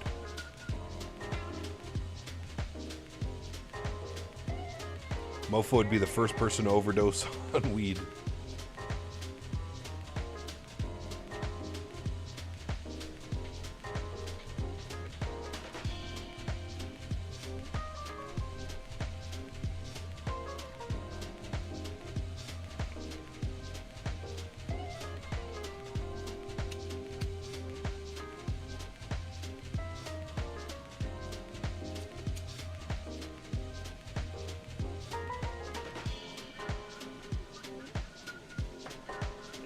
All FT Sim sounds, you use your engine only? Yeah, if they give you the option Apex, yes. Some sounds they don't give you the option to only use the engine sounds, but yes.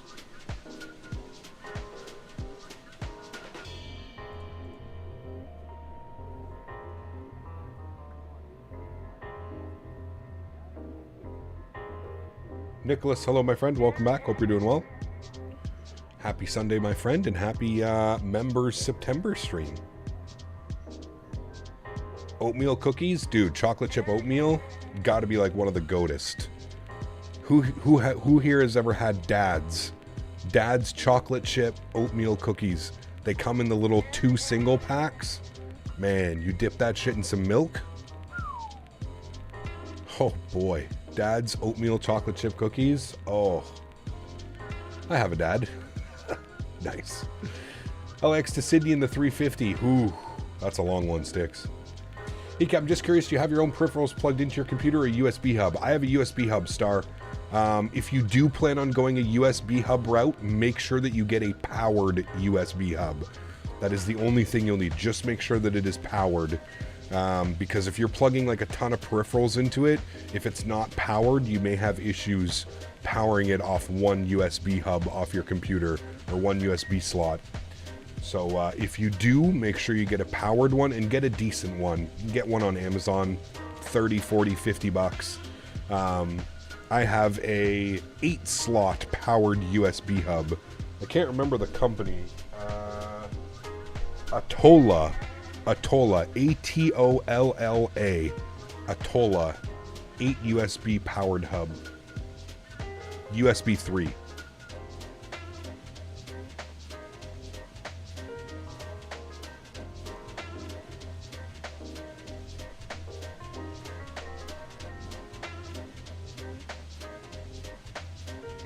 You eating just the oatmeal ones? Those are good as well.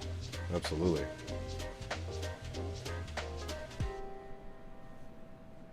Man, a fresh like oatmeal cookie too. Ooh.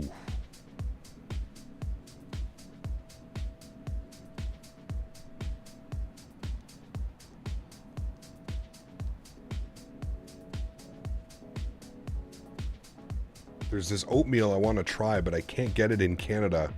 I had it when I was in the US. It's called Blueberry Muffin Steel Cut Oats. I don't know who makes it. Hold on, let me see. Blueberry Muffin Oatmeal.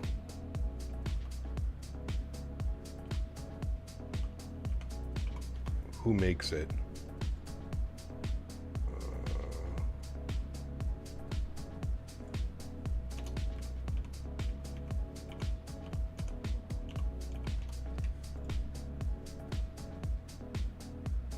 Called Better Oats.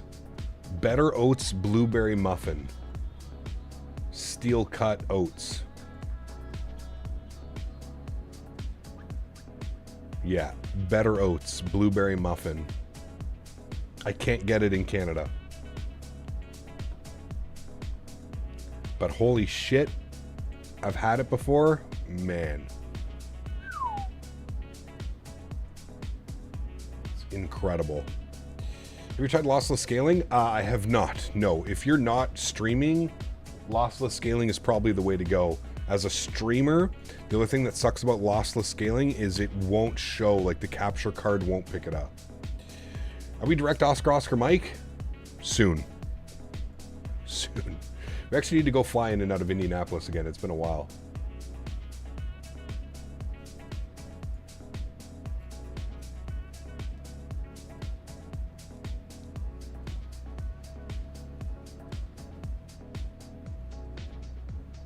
Loss of scaling is gate for the price? Yes, absolutely. Ecap, with FT Sim sound packs, do you know why the lines keep coming back in my layout file that I deleted 7.3 and 777? Is it because I messed around with the seeded packs checkmarks? And yes. So every time, Malix, it should only be doing it for the 777. It shouldn't be doing it for the 7.3. But in the 777, yes. Anytime you opens up the PMDG Operations Center, or anytime you open up the FSDT installer, you will have to go back and delete the sound 3D XLM file or line in the layout.json. Yeah, it's a little bit of a pain in the ass, but it only does it for me for the 777. I don't have to do it every time I open up for the 7.3.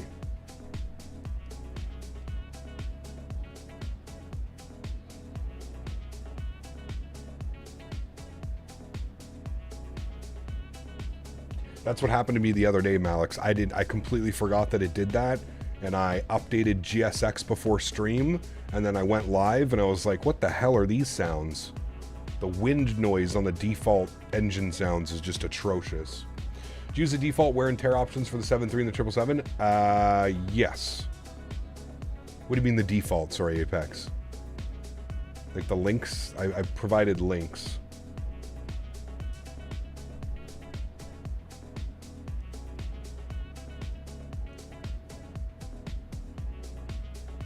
What's your longest flight in the sim? It was across the pond, I think, a couple years ago. We did Oslo to Vancouver, 10.5 hours, and then we had a go-around on short final.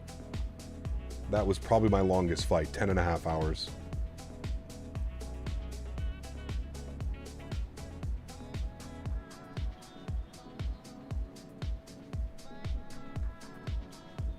Some instant noodles. There are options to change the level of wear and tear on the 7.3. Interesting. I didn't notice that, Apex. I'm not quite sure which one I'm using then.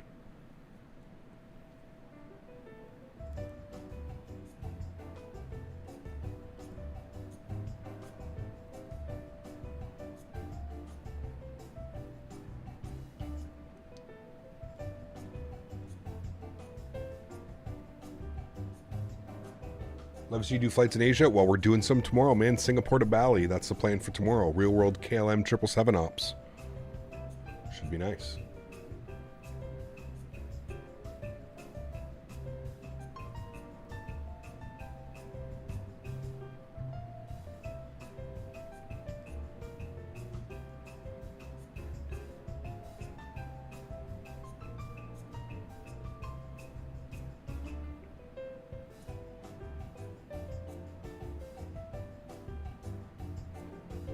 Probably using default wear and tear since you didn't know about it. Most likely, yeah.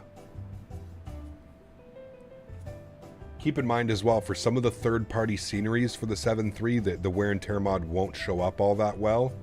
It works really well with like default, but like any of like the Jviation or any of like the major developer liveries, they won't work as well.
$330 starting engines after pushback, I think due to the small airport since the engine's producing more thrust. Could be, yeah.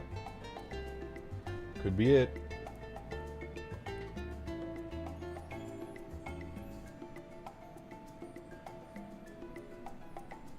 Gonna keep an eye on the weather here in Sydney as well.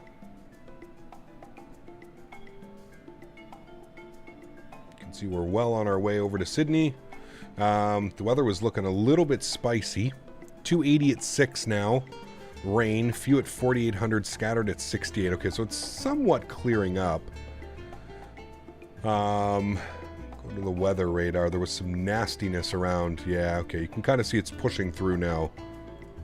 There was some nastiness. You can see which way it's traveling. Like out like this. hopefully by the time we land, that's all of pushed kind of on our approach path. And we'll kind of go from there. Fingers crossed. We'll see how she goes.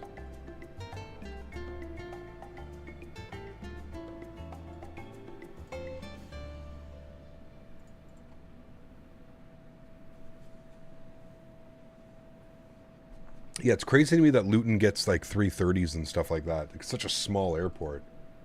Pretty wild.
Can't wait to find a Ballyherd. They have awesome views. Yeah, I'm excited for it, for sure.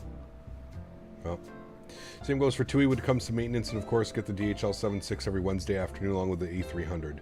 A300 I could understand. That thing's just insanely overpowered, but yeah, the 330s, the 767s, the 787s, it's kind of crazy that they fly in and out of Luton. Thank you, Mike. Appreciate you, man. Hecap, why have you tried Beyond ATC? I usually fly online, man. I usually fly on VATSIM, Pilot Edge. I don't know. I prefer that. Like I don't know. If I'm going to do ATC, I'd rather it be a real person than like some software. Like I already know how to vector myself and give myself like instructions and stuff like that. I don't know. I don't need some AI to vector me into the airport. I'm quite content and quite aware on how to vector myself in for the approach and stuff like that, and how things are done in real life procedures and stuff.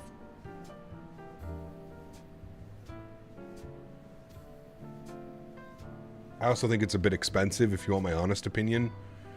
I think the whole program is a bit expensive. I don't like the fact that you have to top up on premium credits as well and stuff.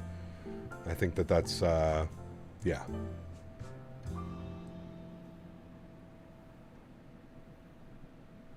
Why use VATSIM with that attitude? What do you mean, man? Don't be stupid. I literally just said I'm okay without having an AI program tell me how to vector my airplane. I will gladly listen to what a controller wants and vector me around, no problem. That's another real person having a real interaction with somebody. Having an AI vector me in on the approach when I already know exactly what I'm going to do and how I'm going to do it. It's a completely different experience, my man. Have you checked out Rex Atmos? I have not. I will say this, Umer. I think I'm quite pleased at the price. It's like $14 or something like that. So they priced it accordingly. You can tell that they're not trying to gouge the community. It's not some $30, $40, $50 add-on. It's like $14 or something like that. So I just want a PGA 2K3 round to rage quit. Those are always good when that happens. Chill, what's up, man? Good to see you, dude. Welcome back. Hope you're doing well, buddy. Good to see you, man.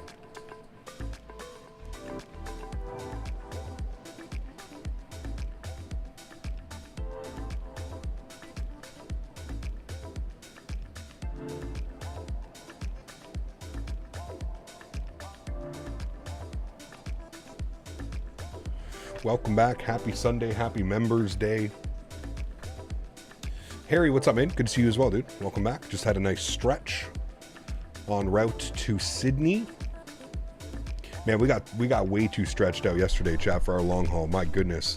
Some of the chat, I don't know if you guys were around for the long haul yesterday, but for our arrival into London Heathrow, it was pretty much talking about, I think we spoke about everything yesterday. A lot of food talk. Favorite plane spotting at the moment is London, is Luton, to be honest. We had the Turkish 330 and the Azerbaijan 77 Formula 1 charters this September. That would have been cool. Definitely. Yeah. The guy that said, why use VAT? Some of that attitude is the same guy yesterday that said, feel there over any builds. Well, exactly. That's why I kind of said, don't be stupid. It's okay. It was worth it. Chick-fil-A was incredible, Sean. Absolutely incredible, man. Spicy deluxe combo, large lemonade, 8 nuggies on the side. Just spectacular. Spectacular meal. God, I love Chick-fil-A, man. Nabil, huge enough floaties to you, man. Dropping the £5. Hello, everyone. Hello to you, Mr. Nabil. Thank you very much for support, my friend. Appreciate you, dude. We're almost down to 30 days, Nabil. We're almost there. Ready for World Flight. Thanks for supporting, Nabil. Appreciate you, my friend. Guys, let's get some love in chat for Nabil. Dropping the £5. Thank you, my friend. Appreciate you, dude. Chick-fil-A is so good, dude. Especially if you, like, limit yourself to having it, like, once every couple of months. Man.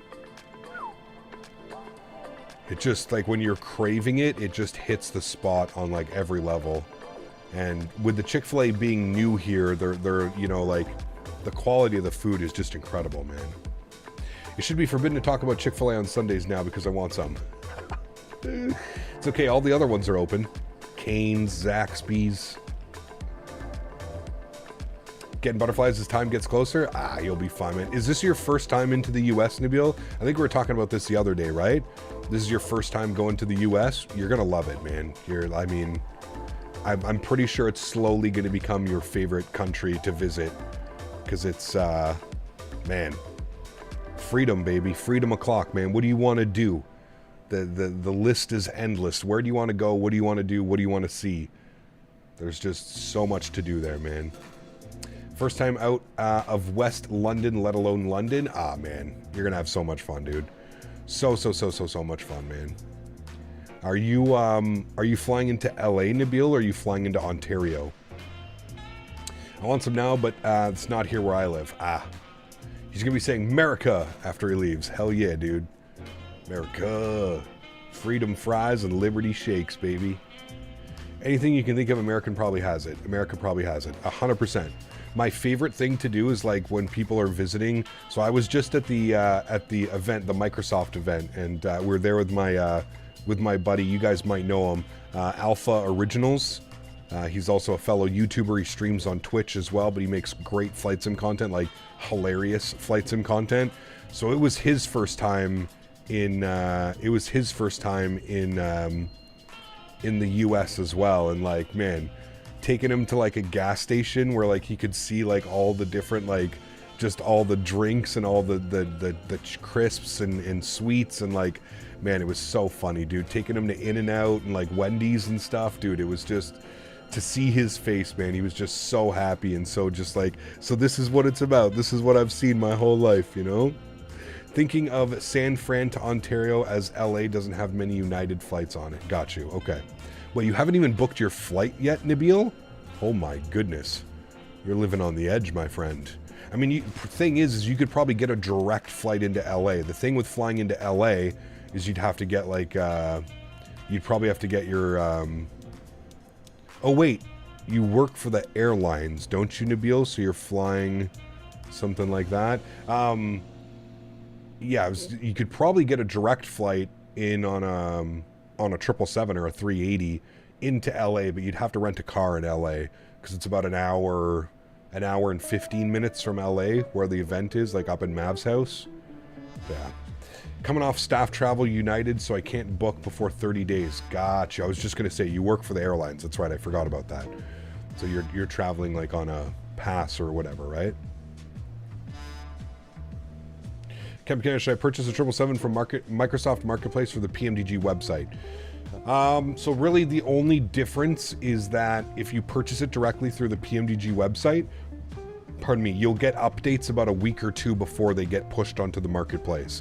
So if there's like a bug fix, or they're adding like a new feature or something like that, I would say go with the PMDG website just for that fact there. that the aircraft gets updated immediately, where if you purchase it on the marketplace, it can take a while to get updated. It depends on when they update and when they send the update to Microsoft. Microsoft only updates the marketplace once a week. I think it's every Thursday or Friday. So, yeah. Dude, In-N-Out in those big arse American roads, In-N-Out's gonna blow your mind, man. I promise you, dude. I kind of want to be there for your first In-N-Out experience, Nabil. I love taking people to like try their first things. It's just amazing, man. Did I show you guys? I showed you the picture, right? That I have of Alpha. I got to show you this picture, dude. We went to In-N-Out with Alpha Originals, and I got to show you this picture, man. Let's see if I can find it. It's my it was my favorite picture that I had the entire trip. Where is it, though? I got to find it.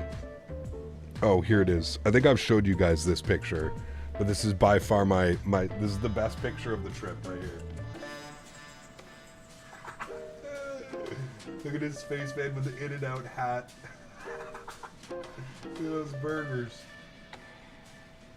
Oh, man. Fucking best picture of the trip, man, right there. I was laughing, belly laughing. Just so happy, man. It was so good. I'm traumatized of driving on the right side, but I want to experience it at the same time. It's going to be different. It is going to be different, that's for sure. 3.5 hours flight from Frankfurt to San Francisco. Haven't flown the 777 in a while. It's not too bad. Does it cost more in CAD from the PMDG website or the marketplace? Ooh, good question. I don't know. It actually might be cheaper. You might have to do the calculation, Nicholas. I'm not quite sure. I know on the PMDG website you're gonna get charged in USD. I think it's 77 USD. So I don't know what it's going to cost on the marketplace. It might actually be a little bit cheaper to get it on the marketplace. Man, I want those burgers. That's the only thing I get jealous of. American food, buddy. Just wait, man. Wait till we go out for dinner one night. Wait till you see the portion sizes. Everything, man. Everything is bigger and better in America. Yeah. Click the pen, please. Man. Successful flight. Pen has been clicked. But I have to click it on both sides. Otherwise it doesn't count. Okay, good. I got it on both sides. We will live. We will survive now. Gamer Boy, what's up, man? Good to see you, dude. Welcome back. That guy's genuinely hilarious. Dude, he's my favorite, man. He is my favorite. I gave him I don't know if he ended up doing it, but I rolled him like, he was like always out, man, and I was smoking fucking joints because it was legal, right, where we were in Arizona. So I was just like out smoking joints everywhere, and he was around one night, and I gave him a joint. I rolled the joint, and I gave it to him. Because he was staying there like an extra, because of his flights home, like there wasn't a direct flight. So I think he stayed like an extra 3 nights or something like that. So I'm like, here you go, man, take this in case you get bored. While you're here by yourself for the next 3 nights. But apparently he ended up seeing XP72, and I think he ended up hanging out with XP72 and stuff for a while. So that was good. That was really cool, man. Gap, random question. Why do you always wear a cap? Same reason I wear the glasses and the shirt. It's just part of the thing, man. I just love hats. I don't know. I'm not bald. I promise you I'm not bald. But I just, I love hats, man. I love hats. I feel naked when I'm not wearing a hat. The 1 liter large meal drinks, dude, you better get everything small or medium, Nabil, while you're there. Trust me. Yeah. What's his real name? Wesley. Wesley. Oh, man.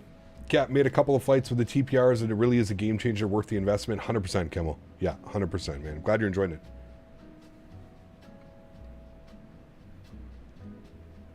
In the new sim, can we do a return leg from Istanbul to Luton? Maybe. We'll have to see. I don't think we have a freighter variant of the 330, or are we getting a freighter variant? I don't know. Dunkin' Donuts has a drink that contains twice the daily amount of sugar intake. Oh, yeah. I don't doubt that at all. At all. Dude, you go get like a large-sized drink in the US, and you're just like, what the fuck? Oh, we are getting a P2F? Interesting. Okay. Is it the Any Builds one? Get large clothes in the UK, but in America, I'm a size medium. Yes, correct. Yeah. Michael, what's up, man? Good to see you, dude. Welcome back. Interesting. I didn't know that. That's pretty cool. Okay, well, that's going to be really cool then. Now, how many operators actually operate that aircraft, though? That would be my other question. Is it one of those, like... Are there a lot of operators, or are there only a few operators? I don't think I've ever seen a 330 cargo, to be honest with you. Doing the same flight, but I'm in the A320. Any builds 320, great plane considering it's free. Correct, Gamerboy. Yeah. Love to smoke shisha while you guys do your joints. Yeah, for sure, mate. You're bringing your shisha, right? Are you gonna get one? I'm sure Maverick will. I plan on getting a couple like lawn chairs, just like disposable like lawn chairs and stuff, so we can hang out at Mavericks when we're not flying. Because I'm sure there's gonna be, you know, we have our flights and then we also have dispatch and stuff like that as well. So you'll probably get one there. Yeah, probably better bet, most likely. Petting that dog. This guy, man. Fly Daddy-O dropping the $40 donation. Huge no floaties to you. Can I pet that dog? Dan has the thing. I told you guys about that, right? Dan has the... Let me see if I can find it. Dan has the audio clip for me. See if I can find it. Where did he put it? Can I pet that dog? Dan, did you send it? Oh, yeah, he did. Right here. Can you guys hear this? Can I pet that dog? Can I pet that dog? Can I pet that dog? Can I pet that dog? Can I pet that dog? Can I pet that dog? Can I pet that dog? Can I pet that dog? Can I pet that dog? Oh, fuck, dude. Dan made, it's the 5-second clip so that I can add it. I'm going to download that, actually. Let me download that right now quickly, get that all done. Now, pet that dog. Somebody said they... Can you imagine if that was the donation alert for anything over... I have to see if in Streamlabs, if I can make it so that if it's more than a certain amount of donation that we can do that. Hold on, let me check right now, actually. Streamlabs. Let me see if we can make it so, like, if it's a certain amount of donations, that is the donation that comes through. Thank you again, Fly Daddy-O. That's going to get you top spot on that leaderboard as well, my friend. So let me do that first. Let's get Fly Daddy-O up top on that leaderboard. Thank you again, my friend. Really do appreciate you, dude. Incredibly kind. That's going to be 260 on the month. We're actually going to go 261 because we're going to round up. So 261 on the month, which is going to get you top spot, my amigo. Thank you again, Fly Daddy-O. I appreciate you, man. Incredibly kind, dude. Chat, please, please, please show some love in chat for Fly Daddy-O.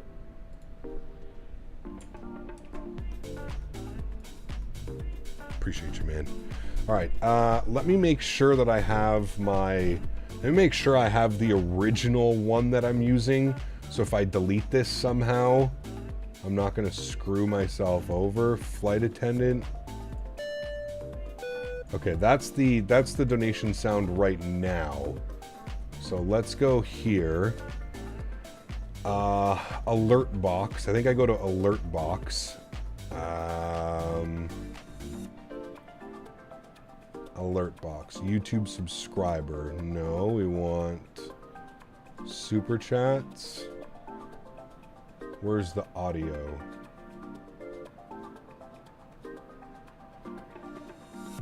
Hold on, let me test this. Okay, that's just a test. This is a test super chat message. Yes, thank you. Super chat settings. Where do I choose the audio? Who is that coming in here? Davis with a $2 donation. Thank you very much, my friend. Appreciate you. And we have traveling and walking around Carlton Place, gifting 5 members to the channel as well. Huge no floaties to you, man. Thank you very, very much for support. That is incredibly kind. Appreciate you, man. Thank you, thank you, thank you. I can't figure out text, sound. Oh, here it is. Okay. So this is from... Okay, this is a super chat. Wonder how that's gonna work.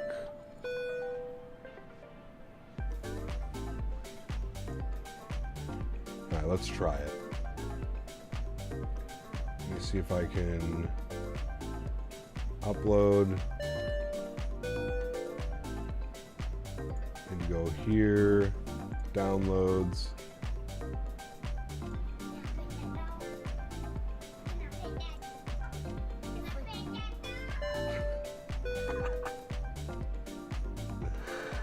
Oh man, I pet that dog. All right. Did that not work? Oh.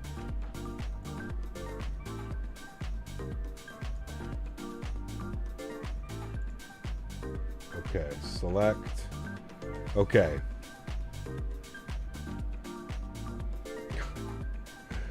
Donations should now be, can I pet that dog? I think. Let's do a test. YouTube, super chat. This is a test super chat message. Save. Okay, hold on. I need to do another test. Can I pet that dog? Can I pet that dog? Can I pet that dog? This is a test super chat message. Oh, fuck. Alright, can I pet that dog? Alerts are bugged now. Yeah, I know. I don't know why it's doing that, to be honest with you. I probably shouldn't even be fucking around with this. But I think it's just because I'm editing it right now. I think that's why it's super weird. But, okay, that's for super chat. Okay. I think that's good. Okay, I'm gonna get out of there now.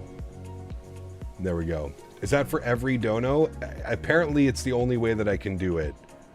Every donation now comes in as, can I pet that dog?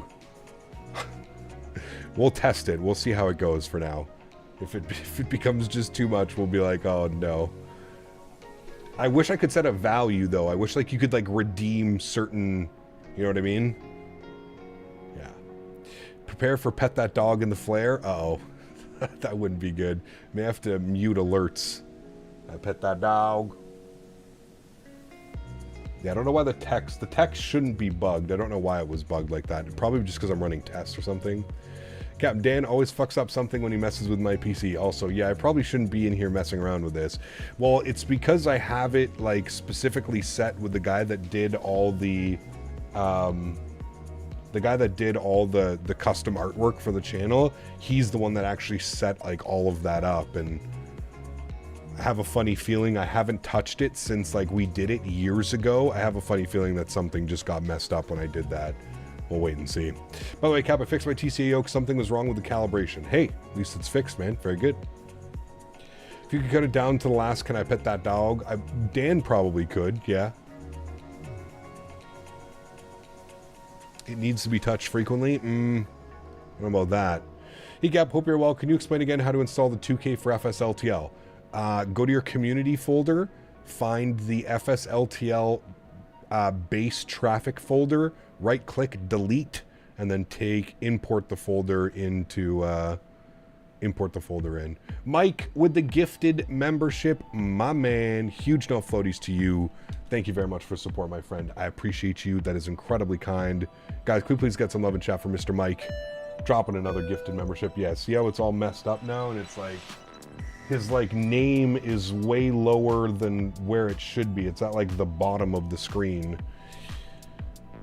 Yeah, I probably shouldn't have messed with this. I don't know why it's doing that.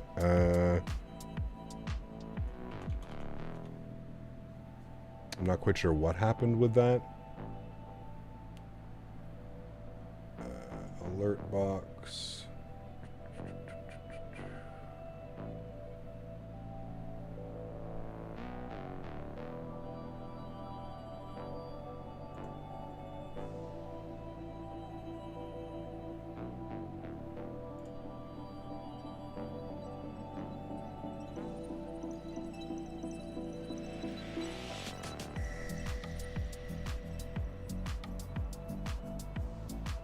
Saving custom code credentials. Maybe I just have to resync it. Save settings. Enable it. Save settings. I don't know why it got all screwed up there. Yeah, this is all all messed up. Hold on, let me save this.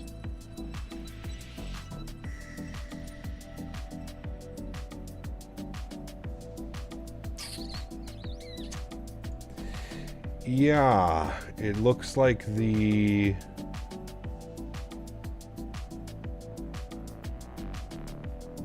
Yeah, it's really all messed up right now, and I have no clue why. It's gotta be the alert text or something.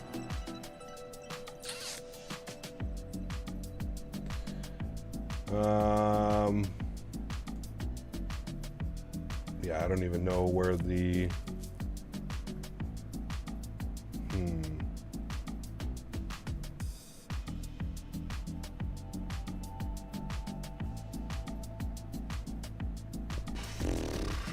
I'll have to contact him because I have no clue. Or I'll have to have Dan look at that afterwards. That's super weird. You know who's gonna have to fix it? Absolutely. Absolutely, it was Dan's fault. I don't know how logging into Streamlabs did any of that though. I didn't touch any of that stuff, so I'm not quite sure why any of that is affected. That's a weird one. I don't know how. Didn't touch anything. Nothing in that area was touched. So I'm kind of confused as to why to why it's doing that. See, the subscribers are fine. Subscribers are fine. The members is the one that's all... Yeah, the members is all jacked up. And the super chat is all messed up as well. And I don't know why. Super weird. Subscribers are fine. Members, and what I'm gonna do now is I'm just gonna turn that off for now. And we'll try and figure out what the hell's going on. I will attempt to do better. Well, Dan, it's in like a it's in like an HTML CSS code, I guess. Does that make sense? It's like has its own like CSS HTML code, Dan. It's weird. I don't know why. It disconnects. Yeah, it's in the style sheet of HTML. It'll need to be looked at. Yeah, we'll worry about that later. We'll worry about that later. I don't know why it's doing that. Super weird. Super weird. We'll just say that Dan broke it, right, chat? It's really the... It's Dan's fault. Nobody else can be blamed. At all. See, the subscription works fine. See, look. Filter. Thank you for your subscription, man. Appreciate you, dude. That works fine. Why did that not change? Why did everything else change? Super weird. I would never expected HTML to be used as a simple fix with CSS though, but probably not worth messing with while on stream. Yeah, I'm pretty sure it's a CS, because like those are the two options. It's either HTML or CSS. I'm pretty sure it's a CSS. So I might just have to go and look through the messages, like the emails with the guy that created all of this for me. And maybe he's got it in there and I just need to like reapply it or something like that. But yeah, that was a weird one. How did these get turned back on? It's my fault. I could stop Cap before he fat. Again, I didn't touch anything. I didn't touch anything that would have had to do with that. The only thing I changed was the donation. Like the donation. That's it. That's all that was. Change the donation, can I pet that dog? Maybe if I switch it back, it'll fix itself? I don't know.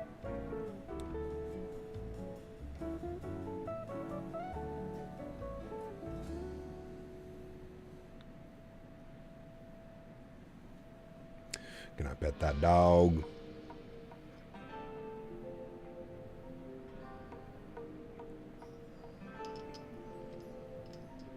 Guess we can't pet it. Sometimes life's too easy and you've got to spice things up a little bit by messing with stuff. Apparently. Apparently. Super weird.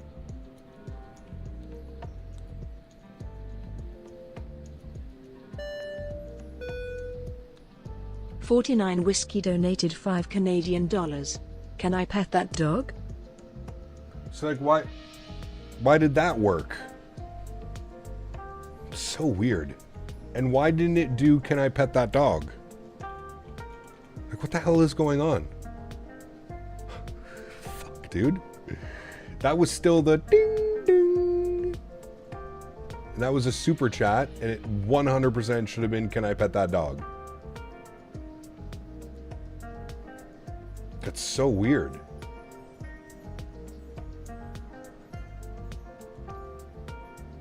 That's so damn weird.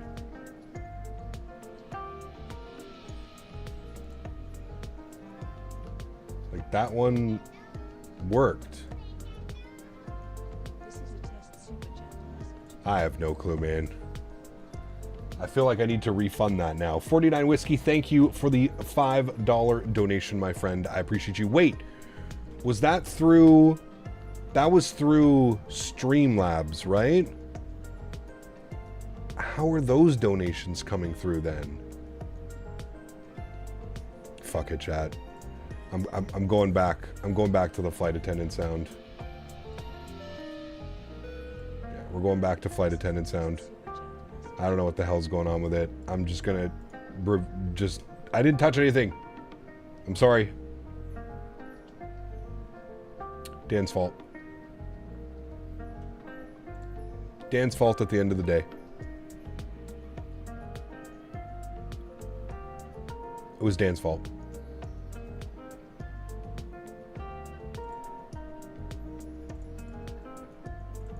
Really Dan's fault. Yes. Might need to refresh the link in OBS. Maybe, but it's working here. Like you could hear it. I don't know, dude. It's so damn silly. I apologize. 49 Whiskey. I don't know what the hell's going on, man. I don't know what the hell's going on, dude. This is why we don't change things. You just leave it. Don't touch it. You just leave it. I did turn off the constant ding when it's gifted members, though. So I did turn that off, so that should be a little bit better. It's still going to get the thing on screen that pops up with the gifted members, but they're, yeah. Dan's going to be at World Flight? Absolutely. Dan has to be at World Flight because if there's anything that goes wrong, we need somebody to blame. There needs to be a scapegoat. We cannot take the blame. Nope. No, we cannot, sir.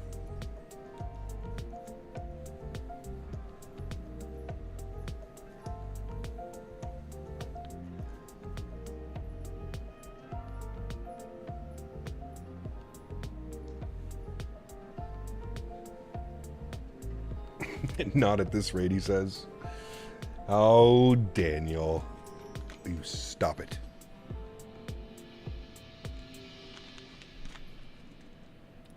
Dan likes to get blamed.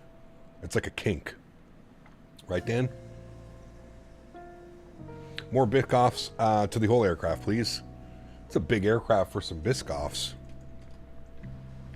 Need a lot of Biscoffs to fill this bad boy. We still no top of drop. Econ descent looks good, though. Everything else looks good there. Happy with that. Cool. Looking good. Looks like we're, I don't know, 500 miles maybe from top of descent or something like that. Can confirm Biscoffs are needed. Seat 37A, please. Besides, don't kink shame. It's true. True. Whatever you may be interested in. We have to be, especially in 2024, moving into 2025, you better be accepting of everything. Don't guess my gender. Biscoff cookie butter. Tried to find the Biscoff ice cream the other day and I couldn't find it. Oof, that's rough. That's rough. I better be able to find it when I'm in California. I'm going to be a little bit upset. Does Walmart have it? I'm pretty sure we're going to be going to Walmart, so. I identify as an airplane, Sean, so I agree.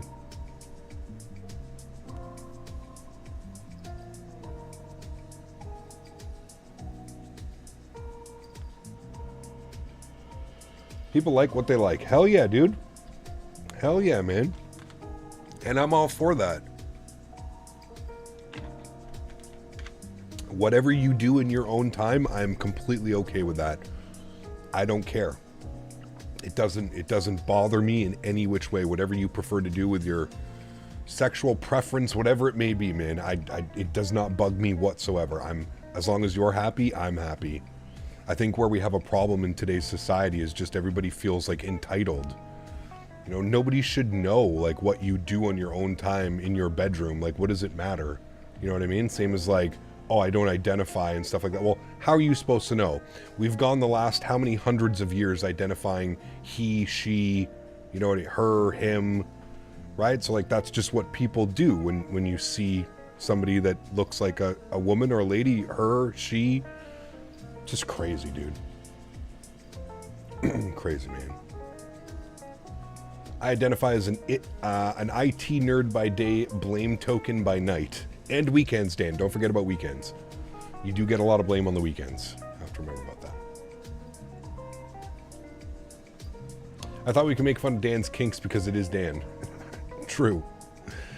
I identify as a 380. There we go. Nice. Mistakes are okay, but if you do it on purpose, well, again, though, I mean, I think we just, as society, I think we're, especially as like a North American society, I feel like we're going downhill so fucking quick, man. Like we're all hanging on for dear life going downhill right now, dude, because it's just, between everything that's going on in the world and so much instability, like politically within Canada and the US right now as well, shit's just, I feel like it's gonna pop off, man. It's kind of crazy. Fucking Beaver, man. Beaver celebrating 30 months. Appreciate you, dude. Huge no floaties to you, Beaver. Thank you very, very much for your continued support of the channel, my amigo. It says he/wheelchair/inspiration. Those are your, that's what you go by now? Nice. Thank you, Beaver. I appreciate you, buddy. 30 months. Beaver fits in right with this crowd, man. My goodness. Beaver's right in here with us, dude. He fits in like a glove. Thank you for the support, my friend. 30 months. That's kind of crazy, dude. I feel like it's been way longer, but 30 months. That's almost 3 years. That's crazy, man. 6 more months in 3 years, dude. That's wild. Hopefully by the expo next year, you'll be at your 3-year mark, man. Should be a lot of fun. Thank you, Beaver. Appreciate you, man. I identify as a Biscoff cookie. Nice. Nice. What kind? Just the regular Biscoffs? There's a bunch of different kinds, isn't there? I think. I like Biscoffs. Biscoff cookies slap. I also like how Air Canada has started serving Biscoff cookies as well. That wasn't a thing. The only time I ever got to get like Biscoff cookies is if I flew like Delta or United or something like that. To be fair, United, the last couple times I've flown United, I haven't had a Biscoff cookie either.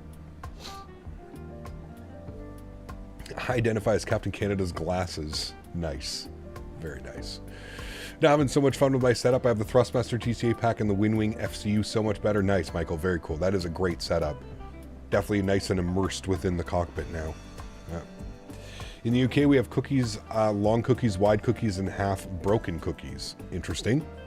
Is YYZ to London Heathrow or YYZ to Munich a good route for 787-900 across the pond? Yeah, sure. Are those available?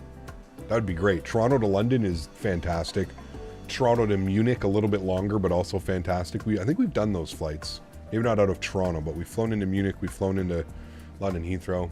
I identify as a GE90. Nice. Been on Xbox and now PC, huge difference in immersion, but the actual flying experience isn't much different. Yeah, maybe. I mean, it's the base of it is there, right? I gotta love the nickname Mr. Biscoff for Maverick. Is that your nickname, or that's what you call him, Mr. Biscoff? Or he calls you Mr. Biscoff? You are the Biscoff master, Matthew. I have to remember that.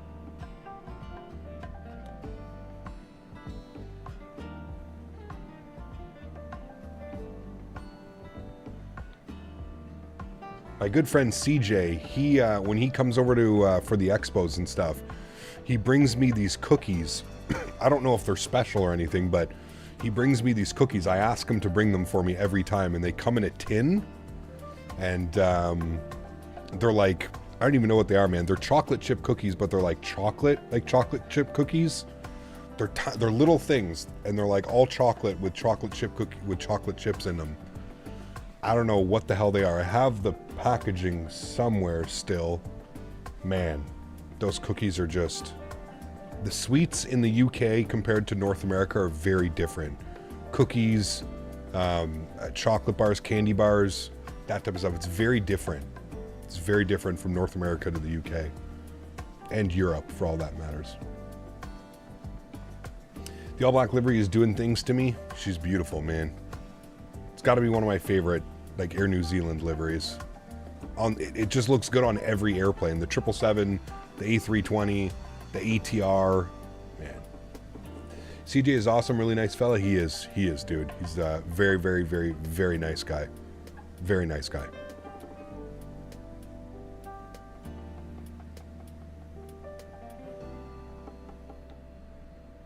I gave him a Captain Canada hat in Houston when he was there, and I gave him a...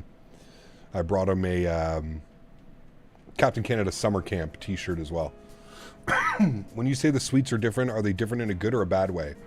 Not in a bad way, just different. I think like just in like the products being used. I feel like the products in like the UK and Europe are just not as like commercialized maybe. Yeah. The UK stuff is bad. I import Swiss chocolate instead of taking a 2-minute drive to the shop. Well, I mean, Swiss chocolate, Belgium chocolate. Yeah, if you have access to all of that, I mean, that shit is just always a cut above, right? Always. Like even right now, I have some Belgium chocolate covered almonds. Fantastic. Better than 96% of the chocolate covered almonds you get. Maryland's double chocolate cookies. Interesting. Never had them.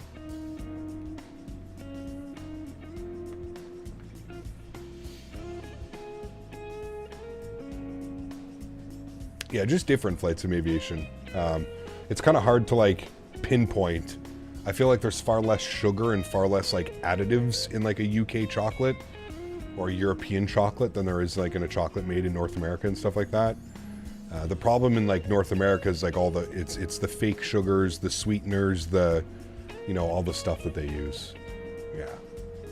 Find North America, they love to use artificial sweeteners. That's exactly it, Dan. Yeah, that's the best way to put it. That's kind of what Dan said. That's exactly how I feel. And I feel like you taste the difference.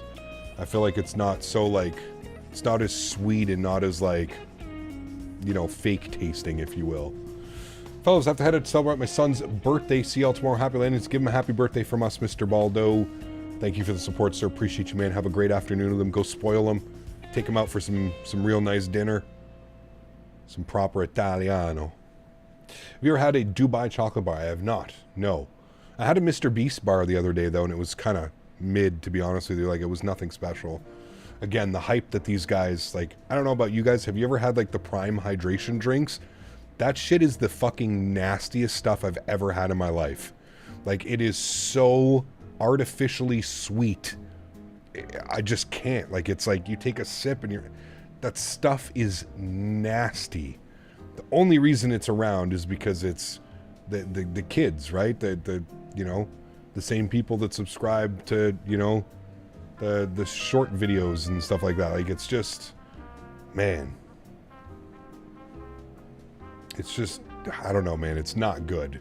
I've tried a lot of flavors. One of my buddies loves it. I've tried, it is just That is not, like, I don't know, man. That shit is, it leaves this weird aftertaste. It's just, like, insanely artificially sweetened. It's just too much. Way too much, man. Bet you'd love it if they came at you with $1 million deal. See, well, that's exactly it, right? That's exactly it. If you look at, like, some of the reviews by some of the people, like, that's exactly it. You just buy your reviews by the right people, and then boom, your marketing is done, right? It's sold. Mr. Beast came out with Lunchables knockoff now too. Jesus Christ. Never thought I'd hear Cap talk about Prime. Hey man, I'm hip. I'm with the times, kind of, you know? Prime is apparently prime garbage. Have you ever tried it, Dan? We'll have to get one. I want you to try it. It's insane, man. Cap, do you like the Horizon better than the Kiro? They're both pretty much the same, Nicholas. If you want a good experience in a 787, I would suggest getting the Bravo Airspace. It's actually quite well done.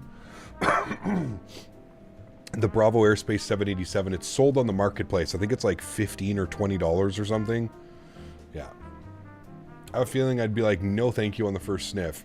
Not even about the sniff, it's just the sip. Like I said, Dan, like the ingredients, you look at the ingredients and you're like, okay, like it's coconut water, like it's got a bunch of like vitamins and potassium and like, you know, the things that you would see in a hydration beverage.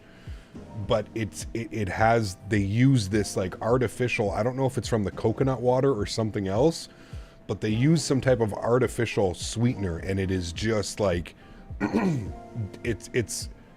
it has that fake sweetness like I've never ever experienced in my life. Like to the point where like you drink it and you're just like, what the fuck was that? Like literally, what was that? Like what did I just consume? It's almost like nuclear horse piss. Like it's just like, you remember like when like back in the day when Monster was like neon green? That's what it reminds me of. It reminds me back in the day of like Rockstar, the like, when energy drinks first came. It's just wild. It's called sucralose. Are you sure it's sucralose though, Shaq? I don't know. I haven't looked up like the ingredients. It could be sucralose. You are correct. I mean, that is one of the #1 sweeteners. But yeah, it's, dude, whew. Nuclear horse piss should be good for a good strain name. You're not wrong. Not wrong. You should set up a Spotify jam for chat. What do you mean? Like a playlist Spotify list? Not just horse piss, but nuclear horse piss. Dude, hey man, if you remember back in the day when like Monster was like just coming out, like that original green Monster, I will never forget the first time I ever tried that, man. You know exactly what I'm talking about. I feel like it's been dumbed down, although I haven't had a Monster in probably like, what, 7, 8, 9 years now? So I don't know, but I remember, they just weren't the same. Yeah, drink Minotaur. Nice. That's such a great movie, Greg. I went in to go see that movie into the theaters, Greg. I went on a date with a girl once. And she was like, oh, let's go see this movie with Paul Rudd and Stifler.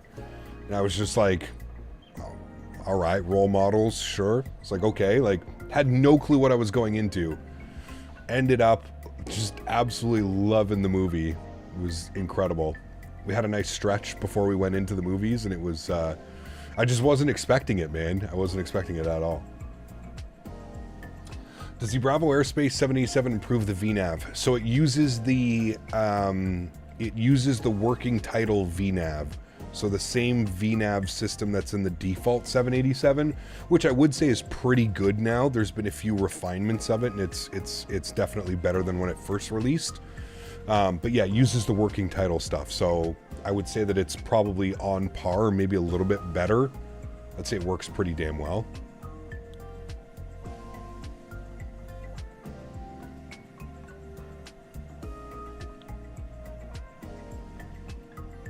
Oh, I believe it, Sean. Everything has sugar. Everything has sugar now, man. Everything. Yeah. All I need is a good Red Bull. Ah, man. I can't do energy drinks anymore, man. I used to, dude. I just can't anymore, man. I don't like the feeling. I honestly believe, and I know that this is a thing, but I honestly believe I gave myself like a caffeine sensitivity just from how many Red Bulls and energy drinks and shit, dude. I mean, man, when you're working in the restaurant industry and you're working 12-hour days, that was the only way I was surviving. Cigarettes and energy drinks, man. Just so fucking unhealthy, but just gotta do what you gotta do to get through it, man. It's wild. But I'm pretty sure I've done that. What about the sounds? They use the FT Sim sound pack Aviation, so it comes with a sound pack, and they're absolutely fantastic. The Gen X, FT Sim sound pack. Yeah, the sounds with the Bravo Airspace are as good as any of the other, you know, payware third-party sounds. I'm showing 216 likes on my side. Remember, it is a Sunday. Sundays are kind of quiet. Whenever football season and baseball playoffs kind of start on Sundays and college football, pardon me, the weekends become a little bit quieter around here, especially for the first little bit of the NFL season. A lot of people off watching football, doing things. Also, a lot of people taking in the last couple weeks of nice weather, especially if you live where I am. What a greaser yesterday. Dude, it was absolutely perfect. I have something stuck in my throat. I can't get it out. It was, yeah, yesterday was incredible, dude. Beautiful arrival.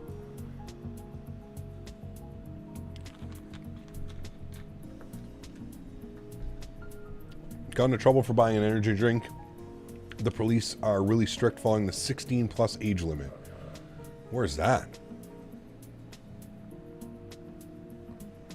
The landing yesterday inspired you?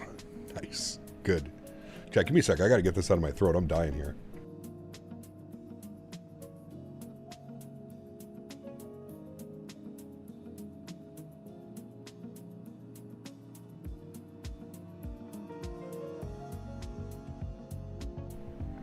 Thank you. Sounds like in the UK. What was? Sorry.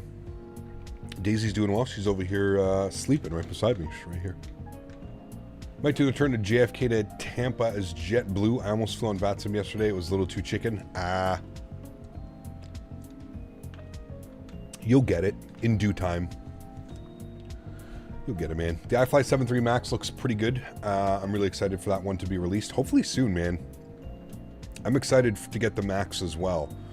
I got to spend a little bit of time in the Max with in 2024 when I was at the event a couple weeks ago, and got me excited for the Max, man. It's like an all-new 737. It's like the 737 that you're used to, but everything's all new and shiny, and it sounds different, and it has these big screens in front of you instead of like these small little displays, and yeah. What sound pack do I use? This is the FT Sim sound pack. You can put exclamation point sounds in chat. It'll bring you a link to it. You were in Scotland and they were 16 plus? What do they just have police officers hanging out in front of all the corner shops and grocery stores, stopping 16-year-olds from buying energy drinks? Or was it just like you happened to bump into one? Some pretty epic resources if they did that. Sounds with an S, Captain Poland. Sounds. Can you do Air China ops? Maybe. I don't know. We did the China Airlines. What was that random ass flight we did? Was it from Chicago to LA or something? Where was it? Can't remember. Corner shops usually won't even sell them to underage kids. That's crazy.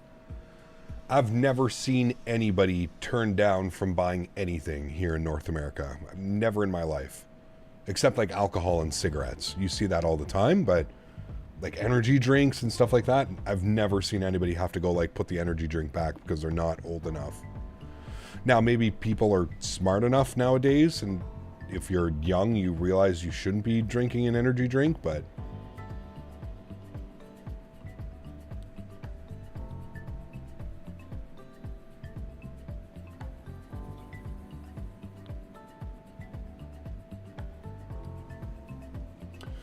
only alcohol and cigarettes in the States, as far as I know. Yeah. The UK corner shops sell kids weed and shit. Some guy got busted for having meth lab in his shop. I mean, I don't doubt that. I mean, the UK needs to get to a point where the weed and marijuana just becomes legal at this point. Like, it's kind of silly that there's so many places around the world, there's so many countries and so many other, like, that have just completely decriminalized it, legalized it. It still kind of boggles my mind that there's still some countries and that they're so naive to it still, man. And I'm not even speaking, like, even if I didn't smoke weed, I would still advocate that the fact that you can buy alcohol, which is proven over and over and over again through every studies across the world, every country, alcohol is terrible. It damages your liver, it damages your insides, I mean, and then don't forget about the dependencies and the alcoholism and the addiction that comes with it as well. I mean, alcohol is brutal. Same as cigarettes, right? How many people die every year from cancer, specifically lung cancer, from smoking cigarettes, right? Terrible. So the fact that, like, weed, marijuana is still made illegal in a lot of countries around the world and a lot of places, it just absolutely boggles my mind. Absolutely boggles my mind. They throw you in jail, though. Forget about the Mary Jane. It's wild, dude. All independent corner shops have a meth lab in the back. Or they're into something. Should be the opposite if you, if I'd have to choose. Absolutely.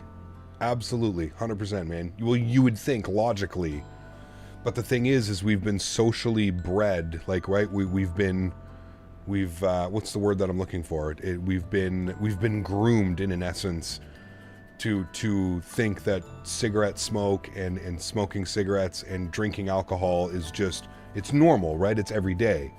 The reason we don't look at that way when it comes to, like, weed or marijuana is because for years and years and years, we've been told, like, oh, it's the devil's lettuce, it'll get you into trouble, it's a gateway drug, all these other things, right? Like, I'm sorry, but, like, in my personal opinion and from my personal experience and everything that I've seen through friends, family, alcohol is by far the bigger gateway problem than any marijuana.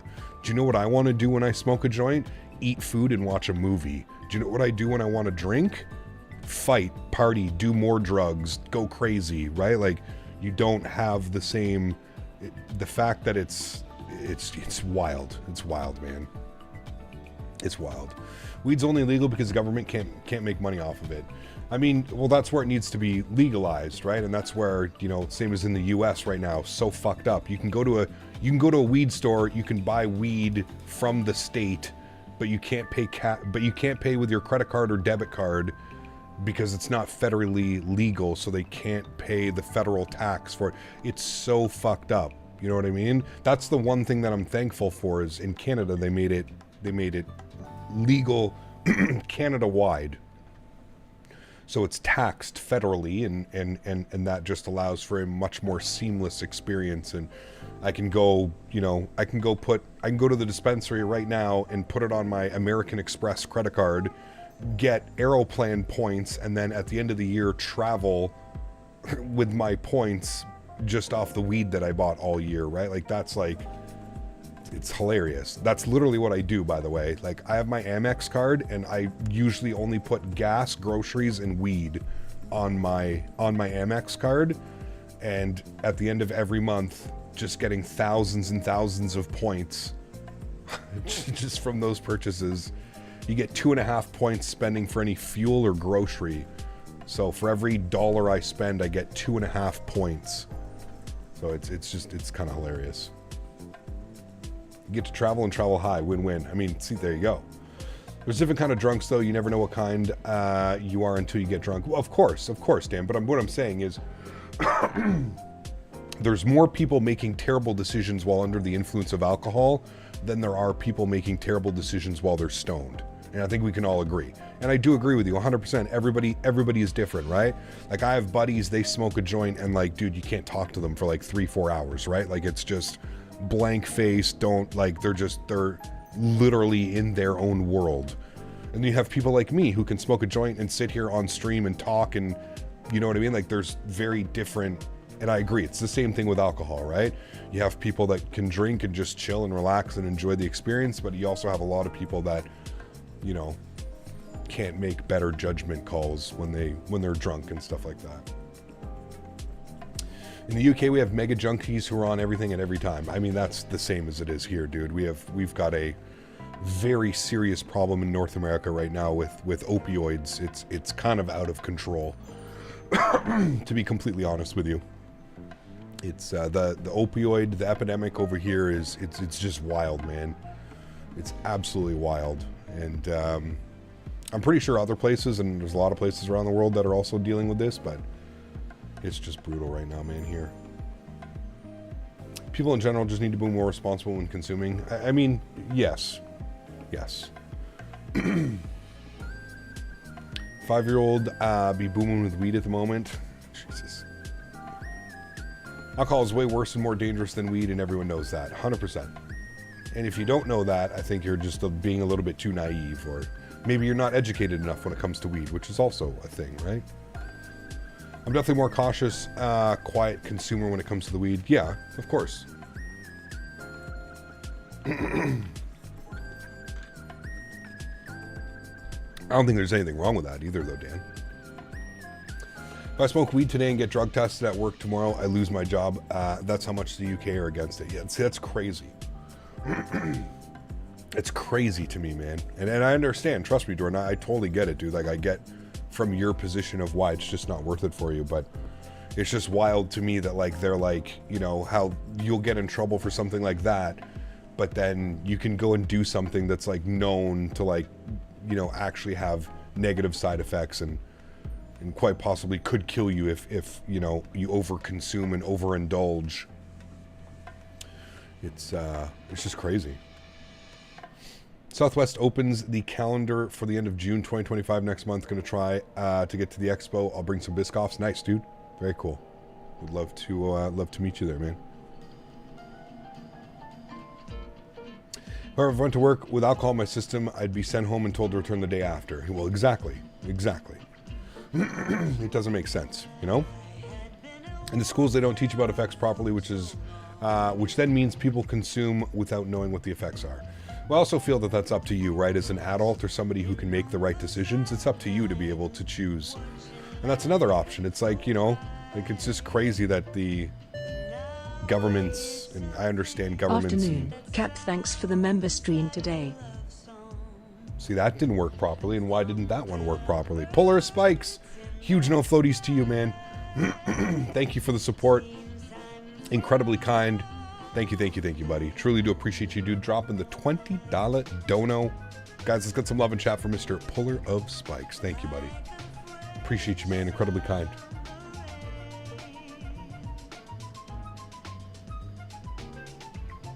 Feels like summer camp. No. 280 miles till descent, friends. We are getting a little bit closer to Sydney. Slowly but surely. We've had a nice little headwind. It's kind of transitioned to a headwind. For the first little bit of the flight, it was like a direct crosswind, so. I think the YouTube donors are the ones that you messed up. But again, Dan, I didn't touch anything. I didn't touch anything when it comes to, like, the art.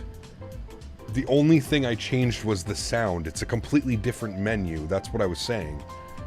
It was being, I don't know, I don't understand how the YouTube ones are all jacked up now when, I don't know, super weird. I have no clue. It's a completely different menu, completely different, like, panel. I don't know, dude. We'll have to figure it out afterwards. Because, like, when you look at it too here, like on the Streamlabs website, when you look at the ones that are coming through, it's fine. There's no issues. Alert box, super chats, and preview. Yeah, it's I don't know. I don't know what happened.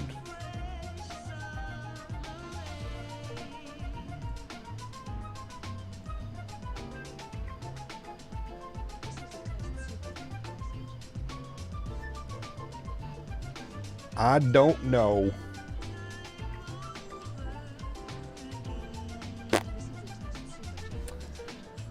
I got no clue, Mr. Barry. I don't know what happened.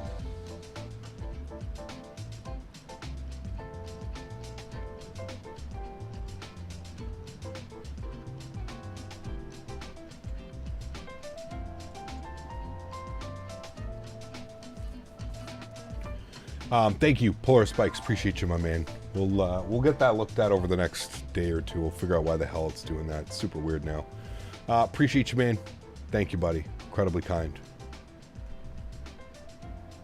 I fired up my fly-by-wire 320 random failure mod whilst connected to VATSIM and had to ditch because everything stopped working except the flight controls and radios. Jeez. Well, that's not very good. Not very good at all. Look at that, chat. We're coming in for runway 34 right, and look what the winds have done for us. 350 at 6 knots, basically blowing right down the runway. It's not raining anymore, which means that that storm has pushed its way out. Looks like we've got visibility, no problem, and clouds are now broken at 8,200. So everything looks pretty good so far. Looking good. We'll keep an eye on that. We're 260 miles from top of descent. So we will keep an eye on that. But the weather is looking good for our 3-4 right arrival. Taxi instructions and taxiing. Just prep this all now so we can kind of be on the same page here. We are landing on runway 34 right. A little bit of a short runway. 8,000 feet. We'll plan to do auto brake 3, but we'll kind of try and roll off all the way down to the end. If we can hit Lima, that would be absolutely fantastic. And then what we'll do is we'll just go Lima, we'll cross 3-4 left, and then a right turn on Alpha, and we'll go Alpha, Yankee, and then Golf into the ramp. We're parking somewhere around here, the International Terminal, International 6, I believe, is where we're looking. So somewhere up there, so that should be good. I don't think there's any ATC. Remember, it's like 3 o'clock in the morning, 2 a.m. local time in Australia right now, so getting ATC is going to be kind of like getting ATC in London last night, just a little bit sparse. Not long left. Nope, I would say 250 miles, about 30 minutes. 30 minutes till descent. Here in the UK, you can go to a pub for a pint and drive home legally. If you get stopped by police with a joint, you're looking to lose your license and potentially go to jail. Yeah, the double standard is insanity, really. Name of this song? This song is called Bellini by West and Xander. West and Xander is the creator. Bellini. This livery must be heavy. Be curious. We were actually talking about that yesterday in stream. I wonder how much weight the black paint adds to the aircraft. I do agree. It would be interesting to know, Sharklet, how much it adds. Like, I don't know anything about paint, and I don't know anything about aviation paint. I'm sure it's different and thicker in some aspects, or has some type of something in it, right? Yeah, I'd be curious. I'd be curious as well. A few 100 pounds, you think so? I mean, that's probably doable, but interesting. I see the benefits of the nighttime plane spotting, less traffic, less airplane noise, and much quieter. Yeah, a little bit harder to get things on camera, though. Have some really messed up liveries on my PC, like Airbus and a Boeing and vice versa.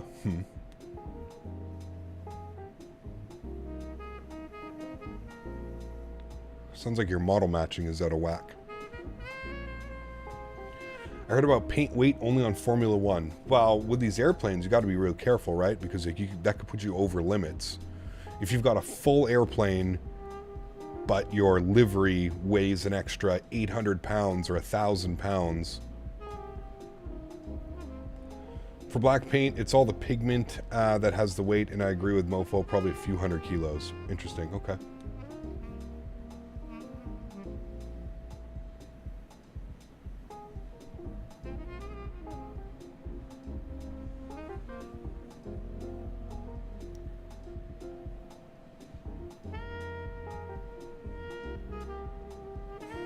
Denis is just passed out snoring beside me. It's got to be thousands of pounds of paint on those. I don't know, 777, dude. The thing is massive, massive. Equals 1,000 Biscoffs. Biscoffs are light. You could probably get a bunch of Biscoffs. I'm from Florida. When I was in CA and smoking in front of the police, the experience was interesting. Correct. Yeah, it's a whole different experience, man. It's a whole different experience, dude. It's, I mean, no longer do you have to, like, feel paranoid or worried or, you know what I mean?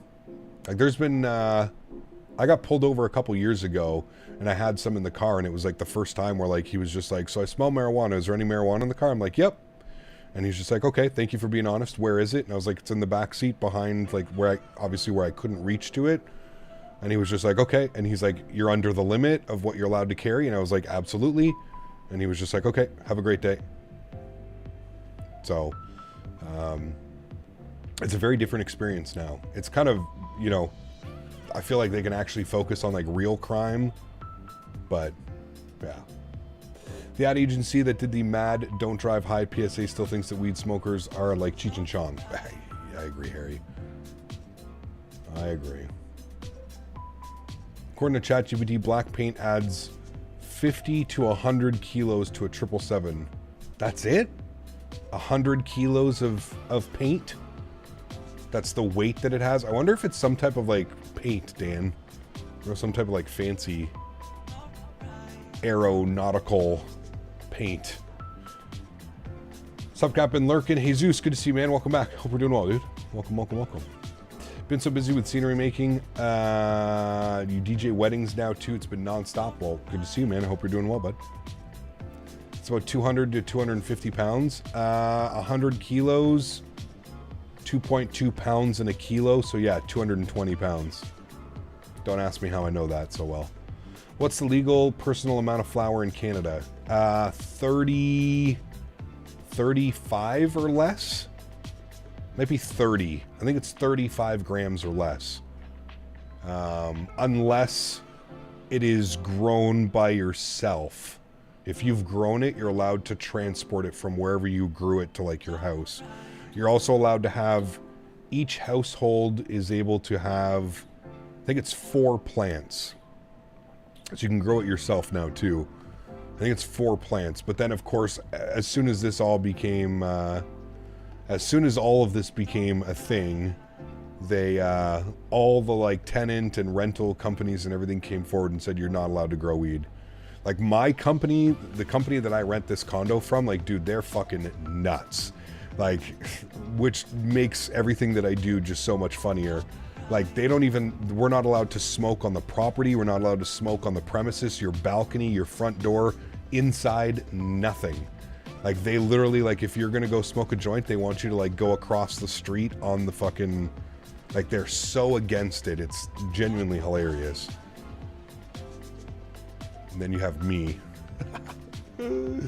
Cap, nice to have you fly out of my house again. Was too early for Auckland for me to see you, though. Yeah, I'm sorry, Vaughn. The time scheduling is all out of whack. I know, man. What I need to do is, we need to do a Thursday evening stream down in, like, New Zealand and Australia. Because then it's, like, mid-morning for you guys. And Cap's hotboxing the entire condo building. Hey, man.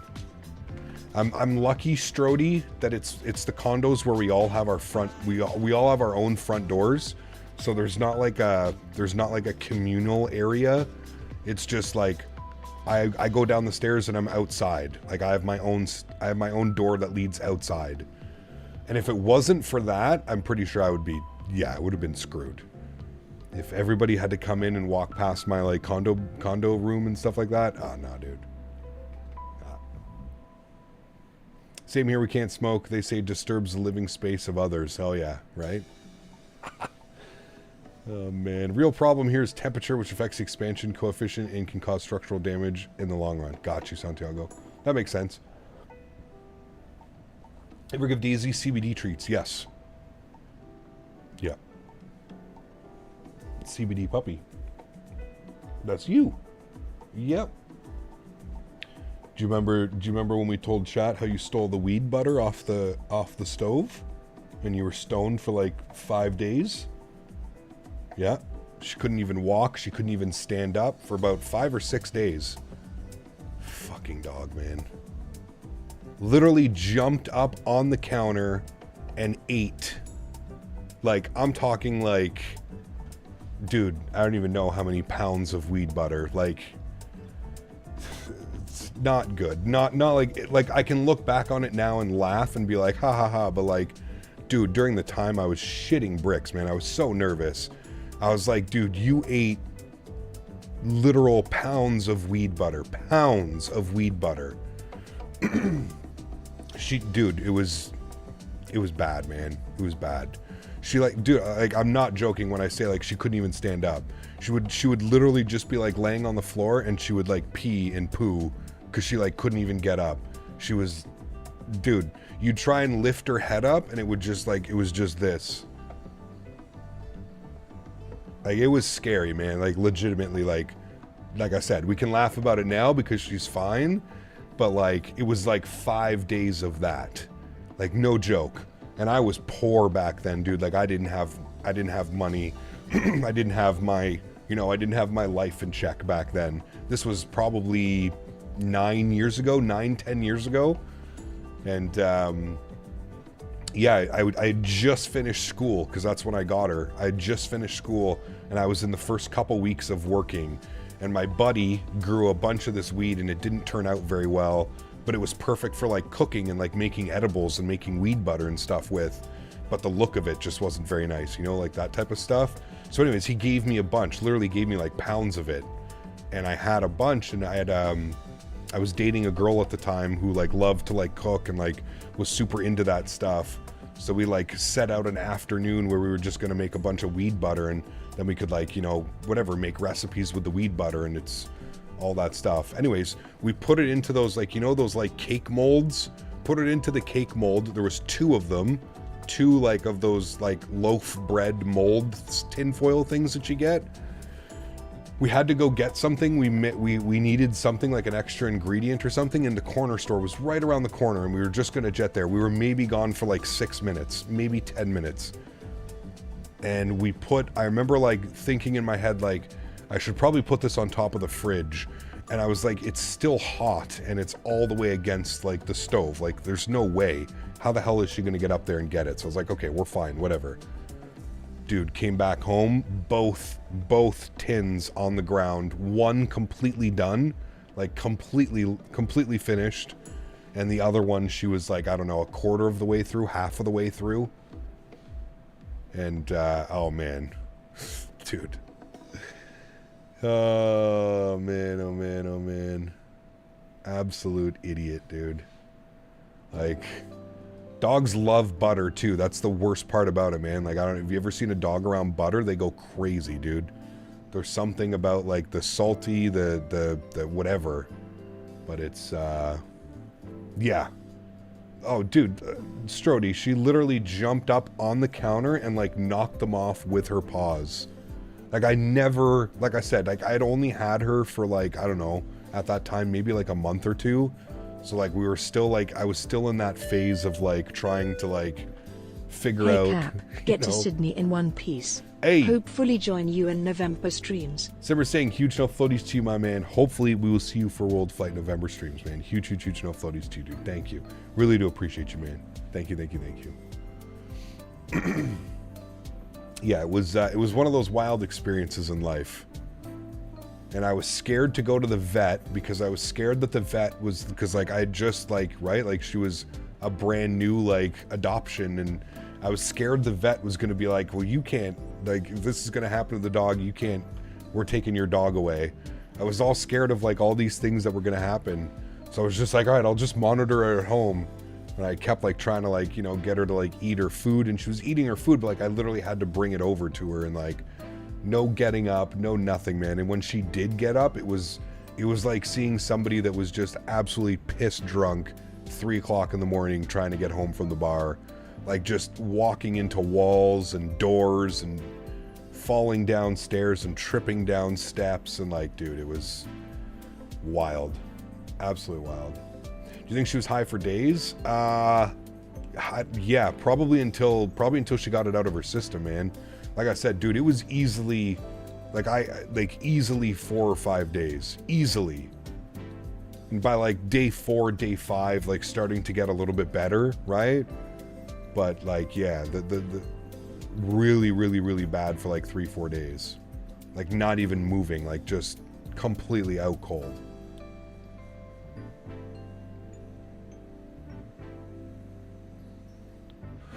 Dating, telling all the friends and the dog, like, you know, this one time, yeah, it was wild, man. Weed chicks were cool back in the day. I've done both, to be honest with you, Greg. I've dated a lot of girls that didn't smoke it, dated a lot of girls that did smoke it.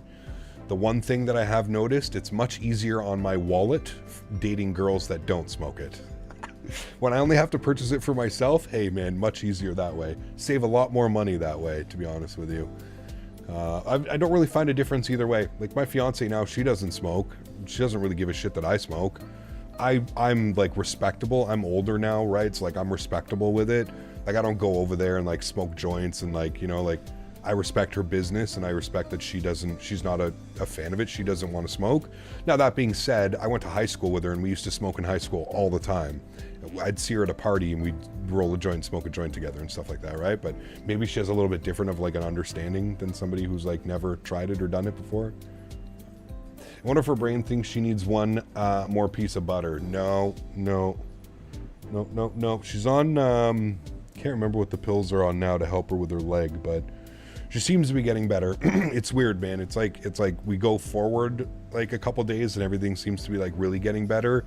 And then I don't know if she does something to it. She tweaks it again. And then it's kind of, it gets, you know, it just, we seem to like go back a couple days.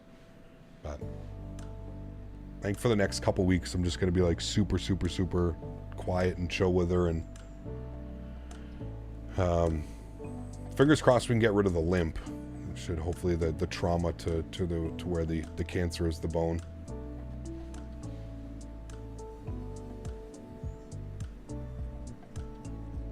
Kind of rude you won't send her to Tampa. I don't think she would enjoy that, to be honest with you. She doesn't even like being in the car all that much. Like she likes the idea of going in the car, but she's like one of those like very nervous dogs when she's in the car. Like I'll hit like a pothole or a speed bump and she freaks the fuck out. Like we're crashing or like we're about to die. The worst thing is, you know, like how there's bridge ties, you know, when you go over a bridge, there's like that metal section and it makes like that doo-doo, like that noise. Dude, I don't know why she, within the last like couple of years, that noise she just, I don't know what it is, man, but she hates that noise and she freaks out every time we go over a bridge or like a doo-doo, something that makes that noise. It's also water bottles. She's terrified of water bottles. What dog is scared of water bottles? Like, I mean terrified of water bottles. Like the regular water bottles, you know, like just like a regular water bottle. It's insane. What's Tampa? Not the, we love Tampa. Tampa's awesome, dude. Speaking of the car, how's the Camry? I have a Corolla. It's good. Ooh, look, a rainbow. Yeah, no issues with it. I've actually had it for 2 years now coming up. I can't believe it's already been 2 years. 2 years. I tried that, Dan, with our cats. None of them cared.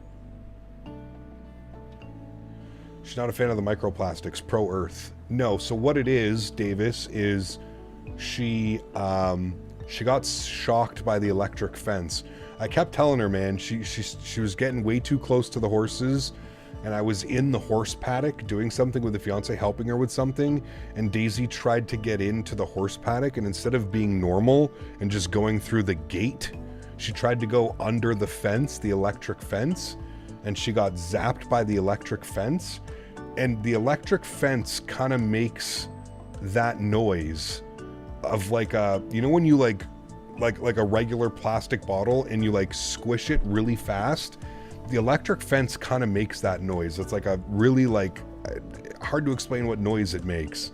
But anyways, that's the noise it makes. And like the bug zapper, same thing. Like they make this like certain kind of noise. We have a bug zapper at the farm and she's petrified. Absolutely petrified. So anyway, she got zapped by the electric fence and she went running across the property screaming and yelping and like, come on, man. Like, it doesn't hurt that much, dude. It's not that bad. She is a drama queen to the highest level of details. That's why when she started limping on her leg and stuff, I just figured like, oh, you know, you're a little bit sore, you pulled a muscle or something like that. You know what I mean? Like, because it's literal drama queen. Like there's, you ask anybody that knows Daisy and has spent time around her and with her, and they will say the exact same thing. Like you'll go to like do something. I'll put my jacket on, and like the sleeve of the jacket will like brush her or like hit her somewhere, and she'll like yelp and act like that hurts. Like that's what I'm talking like that level of drama queen, like Rottweiler to a T, like just absolutely ridiculous. The amount of times I've gone to put like a sweater on and she's been like come up like right to me and I don't realize, and I go to like fling the arms up, you know, to like get your hands in, and it hits her and she freaks out, and I'm like, Daisy, it's a literal clothing that touched you.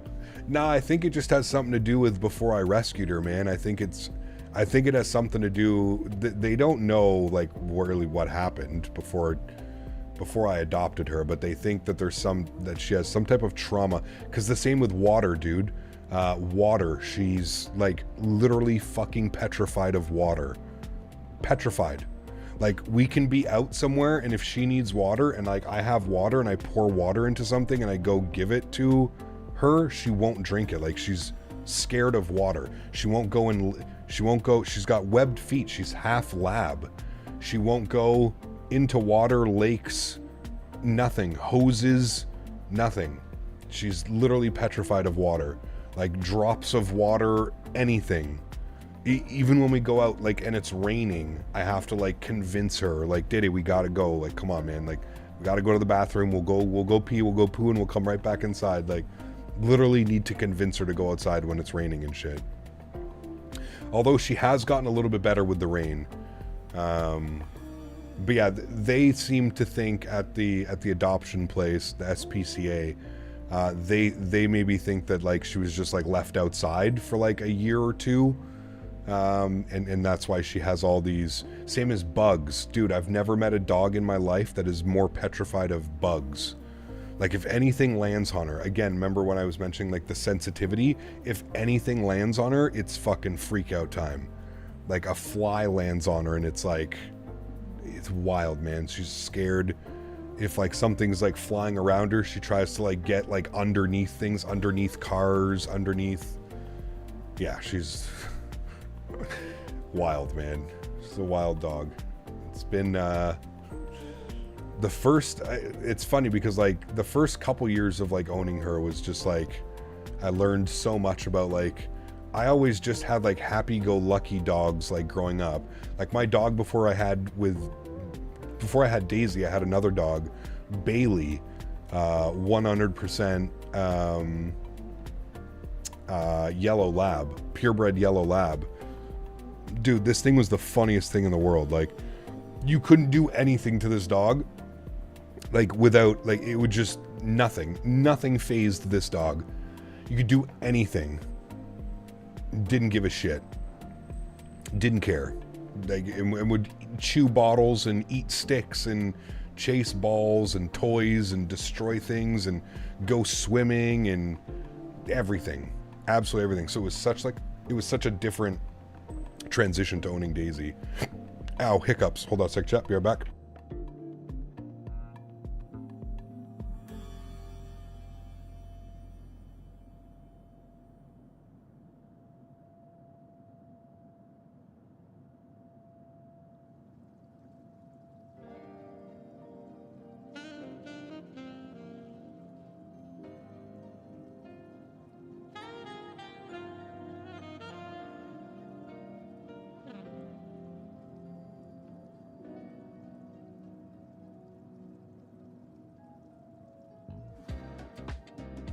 Alright, thank you guys.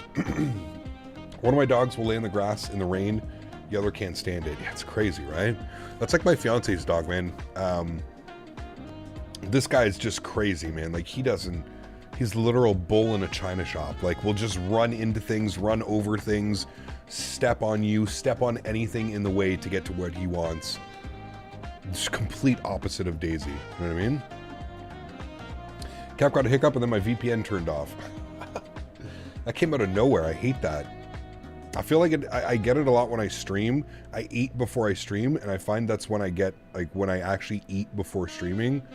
I just didn't want to have to take a break and have lunch halfway through the stream. So I eat before stream. And I find whenever I eat before stream, sometimes it gives me either, like, bad indigestion, or I think it's just because from constantly talking and talking and talking.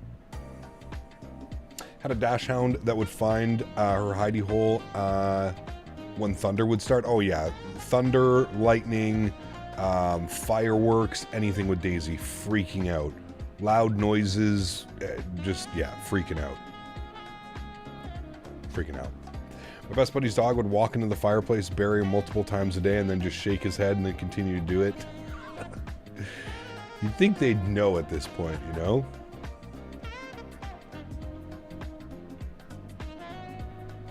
Usually don't eat much. I love food. I think food is one of my favorite things. Definitely. Probably hand in hand with the other things, the stretching. She would hate it here in Orlando. Yeah, she'd probably freak out.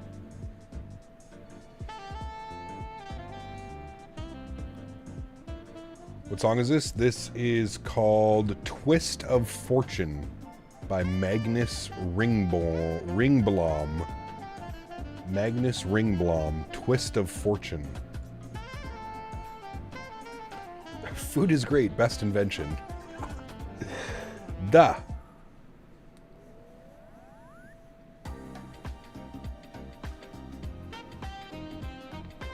Damn, Steven. Fuck, dude, that makes me so jealous.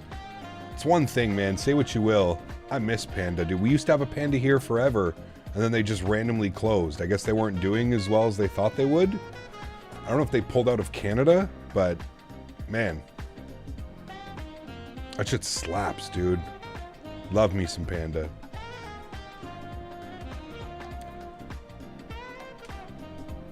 It's not like, you know, eat every day, but, you know, every once in a while, fuck yeah.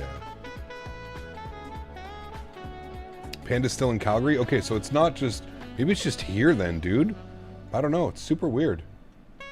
Like, they put it in a great location. It was right by the airport. It was, like, in this, like, up-and-coming area where, like, there's just so much travel. It just doesn't make sense. Every other restaurant that's there, they put a Panera Bread, they put a Five Guys, they put a lot of other, like, restaurants right in that area, and they're just flourishing. Like, they're still there to this day. I don't know, it's super weird. The Panda Close here is mid. Need to try a good one. Maybe. Yeah. Jose, thank you for your subscription, man. Welcome aboard, dude. Appreciate you being here. Thank you, thank you, thank you. Panda Express near me closed last year. Interesting. In Canada?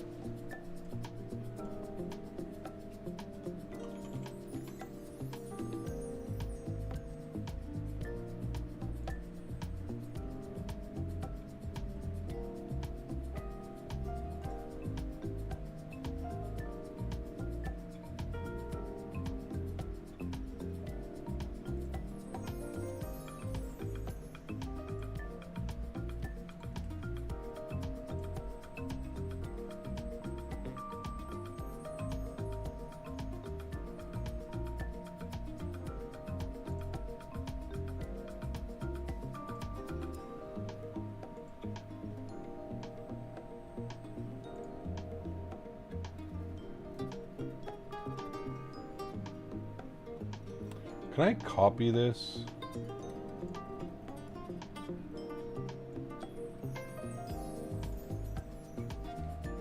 Control C.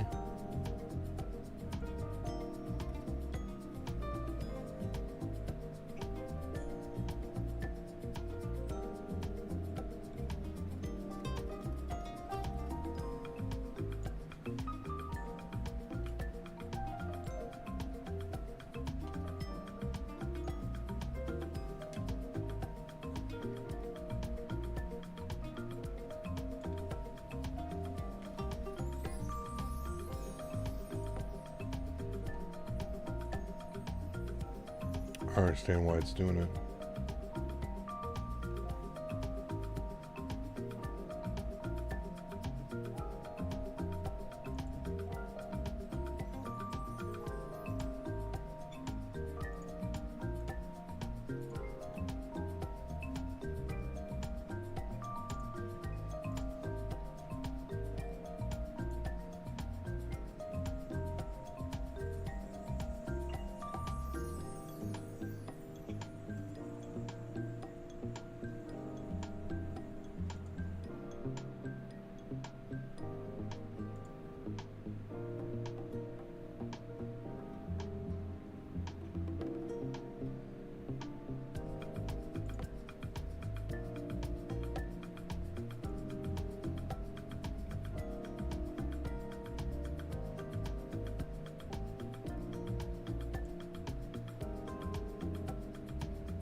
When's our top of drop?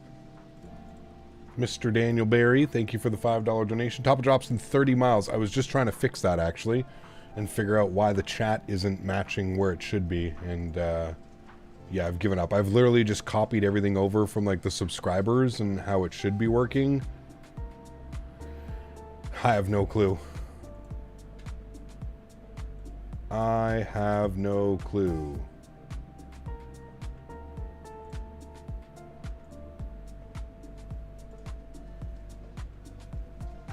I don't know. It says it's working here, but it's like not really working. I have no clue. I have no clue.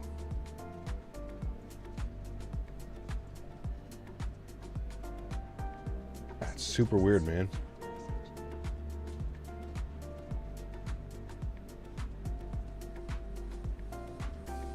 Super weird. Well, I'll have to get him to look at it because I got no damn clue, man. Daniel, thank you for the support, my friend. Appreciate you, dude. Yeah, top of drop 21 miles. We're actually going to get our descent plugged in here now. So, if we look at our arrivals, the Marlin 5. What is Jackal? 3-4 right. Expect to cross track 155 to Jacqueline. I guess it just says down to 6,000. I guess that's what we'll do. Initial descent will be 6,000. Get that plugged in. Good. 6,000 is in there. Beautiful. Everyone blame Dan. Yes, I do blame Dan. Like I said, on my side, it's I don't know why it's not working. I really don't know why it's not working. Can't wait as Chick-fil-A will open its first UK restaurants in 2025. Nice. Enjoy, man. As somebody who's also got to enjoy Chick-fil-A recently with it being here in Canada, it is incredible. Very much enjoying that. All right, we're going to have our descent checklist here in a little bit. Once we start our descent, we'll wait till we actually start the descent, and then we'll open that up.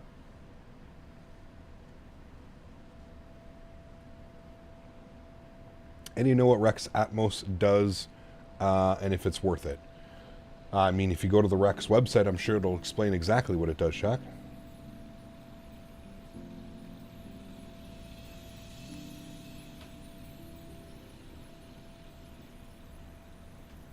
If you Google Rex Atmos, I'm 99% sure it's going to tell you exactly what it does. Rex Atmos.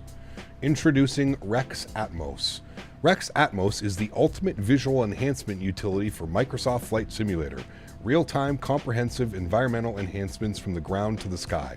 Compatible with everything, including Rex products, Active Sky, Asobo Live Weather, saved weather presets, imported weather presets, and saved flights.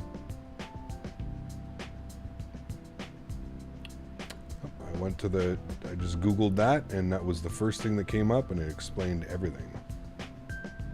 Oh, there you go. Dan can even put it in here for you.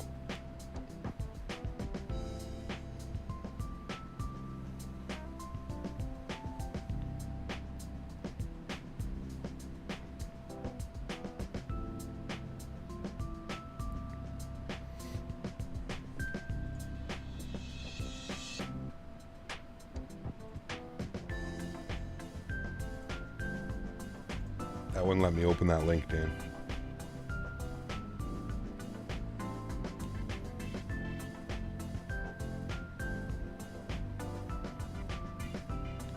Damn, look at that head nod as we get a little bit closer to Sydney. 73 knots off the nose. Sheesh. Right, well, there's our descent, friends. Go and get the seatbelt sign back on. We're definitely going to pick up some bumps through the weather down here, so...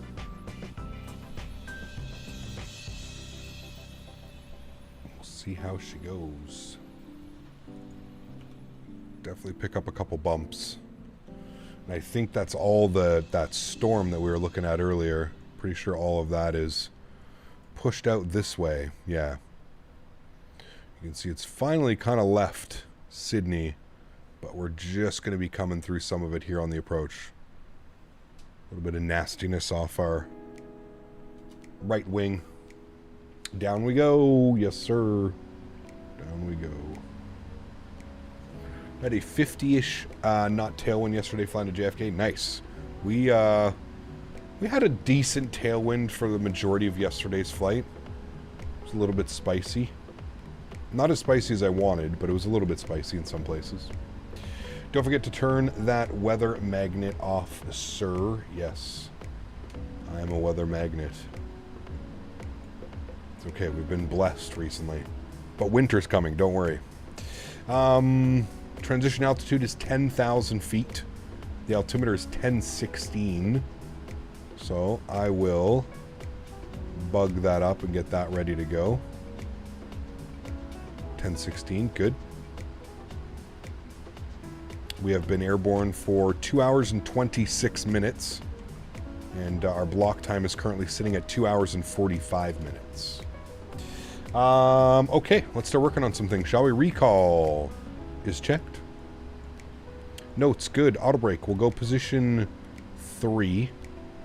Landing data, let's go and plug in our VREF. So we'll plan 150 on the VREF and our minimums, which we'll have a look-see at here.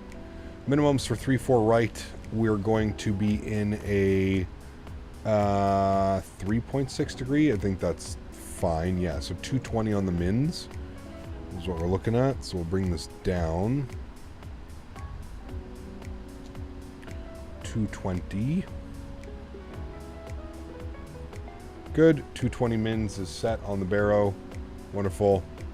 And that is good. An approach briefing. Well, you know the briefing. We are planning for the ILS runway 34 right, especially with the winds. 320 at 6 knots, almost right down the runway. So it should be shouldn't be any issues. Nice visibility now, and the clouds again are pushing out, broken at 11,500. So when we departed to Auckland, the clouds were actually pretty gnarly. So we're looking good on all that fun stuff. We may get a few little bumps here coming through the clouds. We are descending through 30,000 feet. We're landing 3-4 right, Diego. Just because of the way that we're coming in. We're on the Marlin 5 arrival. There's also a bunch of other people that are coming in that might be coming down from this way. I'm not quite sure what arrival they're on. If anybody's flying with me, what arrival if you're not doing the same route as me? But yeah, we're going out from Prawn to Mentha to Jacqueline, and then we're going to radar vector ourselves for 3-4 right. And I think a lot of people will probably be coming in on the left side as well. I think they depart out of 3-4 left as well. I think. Star 777, my man, dropping the $14 donation star. Thank you very, very much for the support, my friend. I appreciate you. Incredibly kind. Guys, could we please get some love and chat for Mr. Star? Thank you, buddy. Appreciate you, man. Keep in mind 9 planes, not including you. Yeah, exactly. Well, that's exactly why we're going to plan for the secondary runway as well. Downloaded the FSLTL 2K, and it's a game changer. My FPS are more stable now. Yes, absolutely, Diego. I have noticed that as well.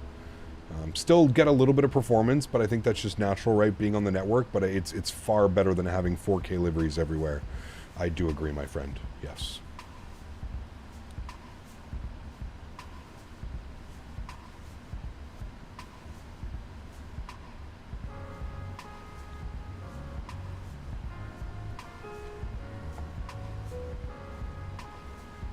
Doritos or mission chips? What the hell is that? You know what's awesome, Diddy? Wrap snacks. You ever have Snoop Dogg's Wrap Snacks chips? The OG cheddar barbecue? Some of the best chips I've ever had. How come you don't have your own, Diddy? Where's your wrap snack? I appreciate you, Star. Thank you, man.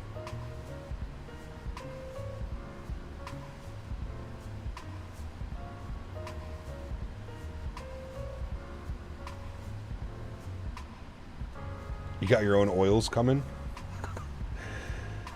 Nice. Never tried chips with sauce. Not popular here. What do you mean chips with sauce? No, it's the flavor. OG cheddar barbecue. The flavor of chip. Not dipping your chips in sauce. Actually, I knew this kid growing up. He used to dip like plain chips. He would make like a ketchup hot sauce He'd make like literally like he would combine ketchup and hot sauce, and he would dip plain chips in it. Wild, right? And he used to put hot sauce on his popcorn. He would like pop popcorn, and then he would pour hot sauce all in it, and then shake it all up in the bag. That one's not bad. I could live with that one. But the ketchup and hot sauce to dip your chips in, that was just weird. Very weird. He got sort of 4080 Super to replace the 4070. Also, I'm about to pull the trigger on a Ryzen 7900 with 64 gigs of DDR5. Going all out to get me through the next 4 to 5 years. You upgrading? I will be upgrading, Craig. I'm waiting for the new sim to come out, man. I really want to see how my current PC performs in the new simulator, especially with like frame gen and some of the other stuff. So I'm just waiting, man. I'm waiting for the new sim to come out. Once we get the new sim, I'll finally start like putting things together. I'm also waiting for some sales. We've got Prime Day coming up. I'm going to be keeping my eye on it as well. But I'm also looking for some like motherboard bundles and stuff like that. I've just been hit with like an insane amount of expenses with like Daisy and stuff now as well. So that's kind of put a little dent and made me feel a little bit uncomfortable with financially right now. To be expected. These things, you know, you got to be prepared for these things in life. But haven't been expecting to spend as much money as I have spent on Daisy over the last couple of weeks. So yeah, everything in moderation right now. You know what I mean? So I'm just waiting it out, man. I mean, right now with my current PC, we're still getting like 80 FPS. I mean, we landed in London Heathrow on VATSIM in the 777 last night. I think we were down to like 50, 55, which is perfectly fine for me in flight sim, man. And this PC still handles all the newer games and everything else fine, no problem. It's only a 2 to 3 year old PC. I think about 3 years now. So we'll see, man. I do plan on upgrading, and I do plan on upgrading sometime soon in the near future. But I'm just not quite sure if it's going to be, you know, this winter, or if it's going to be in the spring, or if it's going to be in the fall. Also, part of me is kind of wanting to wait till the 5000 series comes out. You know, I think I bought myself a little bit more time upgrading this computer by having a capture PC as well, right? So the stream quality should always stay pretty good with the capture PC and a dedicated capture card and all that fun stuff. So hey, Fly, welcome, man. Thanks for the subscription, dude. Appreciate you. Welcome, welcome, welcome, my man.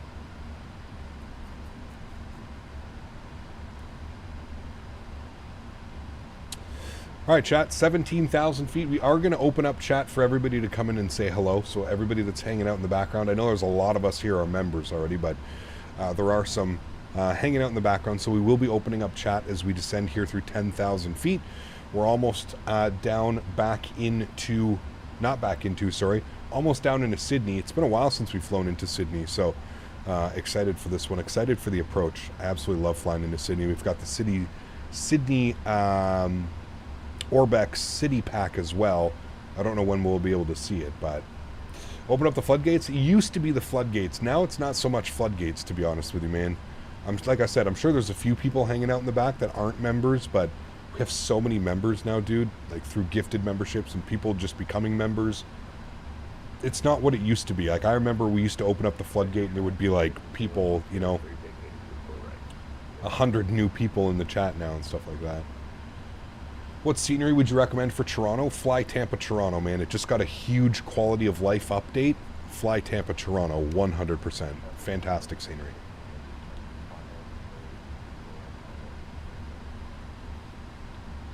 Do you have to put the minimums in when landing? Correct. Yes. So we've got our barrel minimums set here. Oh, I also love that this one shows the reference. Flaps 25, 145 on the app.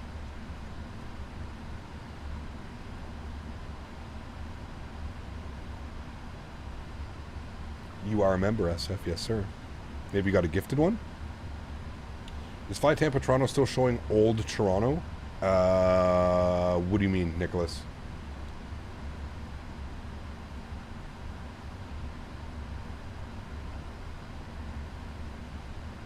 My favorite stoner food?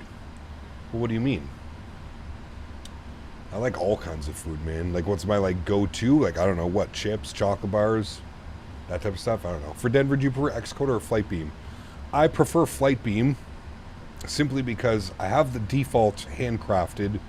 I have Flite Beam. There's also the other one that I don't own, thankfully, and then there's Xcoder. I have faith in Flite Beam. My only thing with Flite Beam is it takes them a little bit of time to update their sceneries. If you're dead set on having the most current layout of Denver, then I would say go with Xcoder. If you want to support Flite Beam and the products that they do, because they really do make some of the best airport sceneries in this simulator. They've proven it with Minneapolis. They've proven it with San Francisco. They really do make incredible sceneries. Then I would say support Flite Beam. And I know that they have an update coming for Denver. I don't know when the update's coming out, but I know that they have an update planned for it. So really, it's up to you, man, to be honest with you. Old Toronto Pearson before getting renovated. No, I don't think so. Well, when did it get renovated, Nicholas? I haven't seen a Toronto Pearson renovation in, yeah, ever. Other than, like, fixes and stuff that they're making around. Look at that view right there, man. Some of the rain coming off those clouds. My God. Simply incredible, dude. Simply incredible. Were they working on Phoenix? Yes, they're working on Phoenix, and I thought there was another one as well that they're working on. 1016 on the QNH altimeters. They're working on Phoenix and another one, 49 Whiskey. Yeah.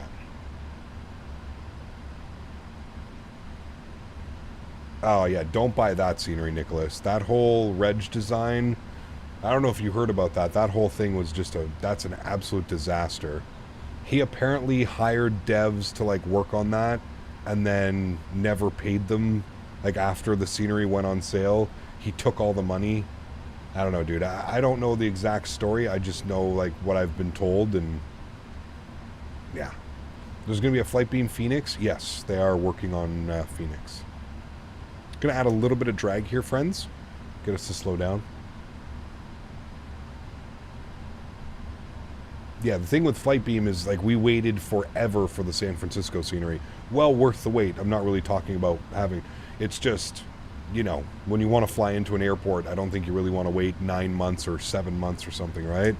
So people usually tend to end up buying, like, something different. So there's the BM World AM Sim, or AM Sim BM World, whatever the hell they're called. They have one as well for Phoenix, which is pretty good. It's just the performance, like a lot of BM Sim AM World sceneries, the performance is a little, you know, the optimization isn't where you would like it to be. So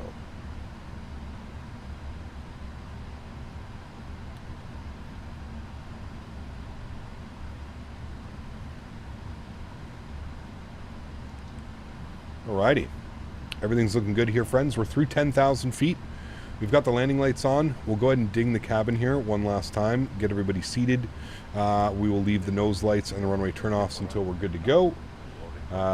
Looking good. Now that they've updated Toronto, Flight Tampa needs to update Vegas. It really needs to fix the ILS bug. I agree. I agree. AnyBuilds was able to fix the ILS bug that they were having at Dubai. So I'm hoping that Flight Tampa can also do that with Vegas. I do agree. Other than, like, I mean, the scenery is so perfect. I love that Vegas scenery. The fact that you've got the strip and the sphere and all that stuff there, and then the airport of a high quality like it is, I agree. It sucks. All right, there's the cabin chime. They are good to go. What we're going to do now, friends, is we're going to go and open up chat for everybody to come say hello. Again, members, thank you guys for the support, man. Truly do appreciate you guys. Glad to be back on the members-only train. I don't know how it's going to go for November, if I'm being completely honest with you. With me being away at World Flight and then coming home to basically Microsoft 2024 releasing.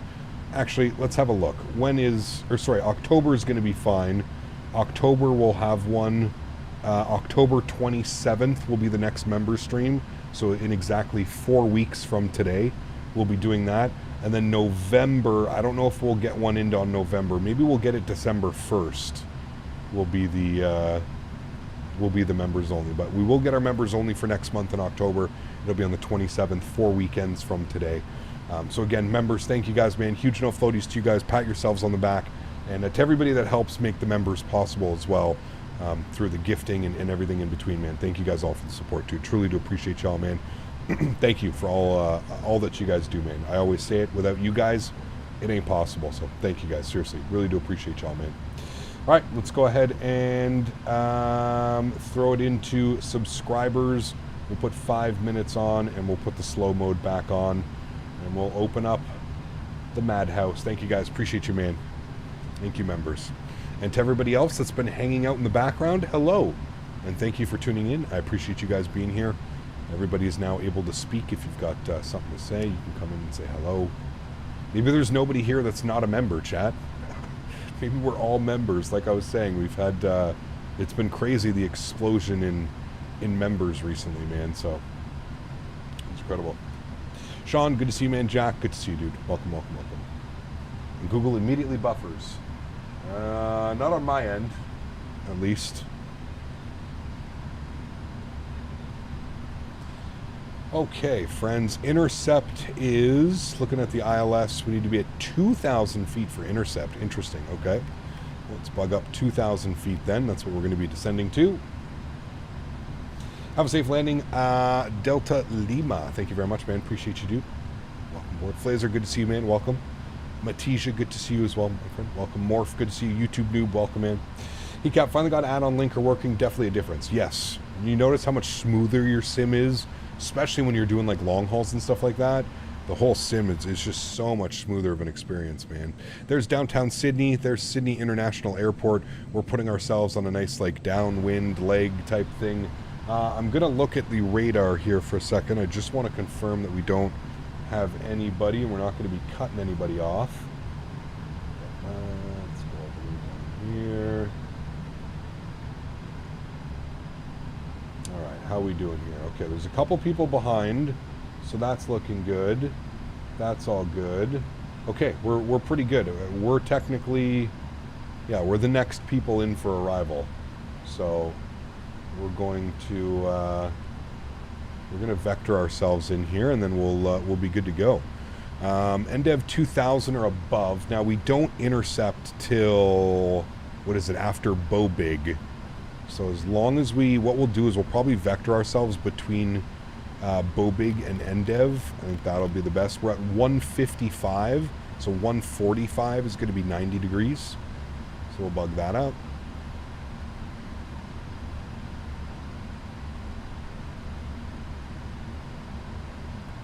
And then what I'll do is I'll go and vector ourselves, and I'll go vertical speed. Send it about like 1,400 feet per minute, something like that. We can get flaps 1 out as well, which will help with that. And we'll bring our speed back down 220 knots. Keep them at idle, and we'll get the slats out. Perfect. New Zealand 105, 10 mile final runway 25.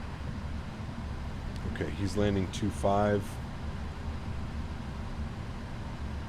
How do you read to intercept the localizer charts? How do you read them? What do you mean, Terrence? What would you like to know about it, man? I mean, all the information is in the chart. You just have to know where to look, right?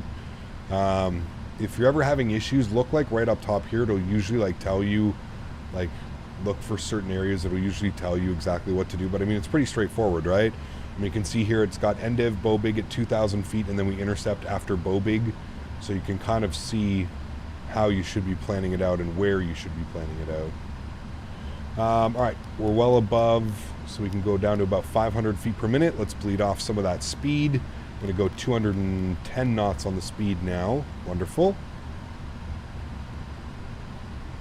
And we'll just keep this heading. Nothing, don't need to do anything too crazy yet. And then what we'll do is we'll put ourselves on a nice intercept heading. So if the runway is 34, we could put ourselves on a heading of like 300. That should be a nice heading. Nice intercept. We'll arm our, we'll arm our localizer. We'll descend at like 300 feet per minute, nothing crazy. Really help bleed off some of that speed. 777 tomorrow. Yes, 70% of you have voted for the 777 tomorrow. And we're going to do a really cool flight tomorrow. We're going to go from Singapore to Bali, which is really weird because KLM operates that flight. KLM 777. What was that? See that? The camera like glitched like crazy. Quite lucky that after World Flight we have FS24 to look forward to. Ah man, it's going to be a crazy. It's bumpy. It's going to be a crazy November, dude.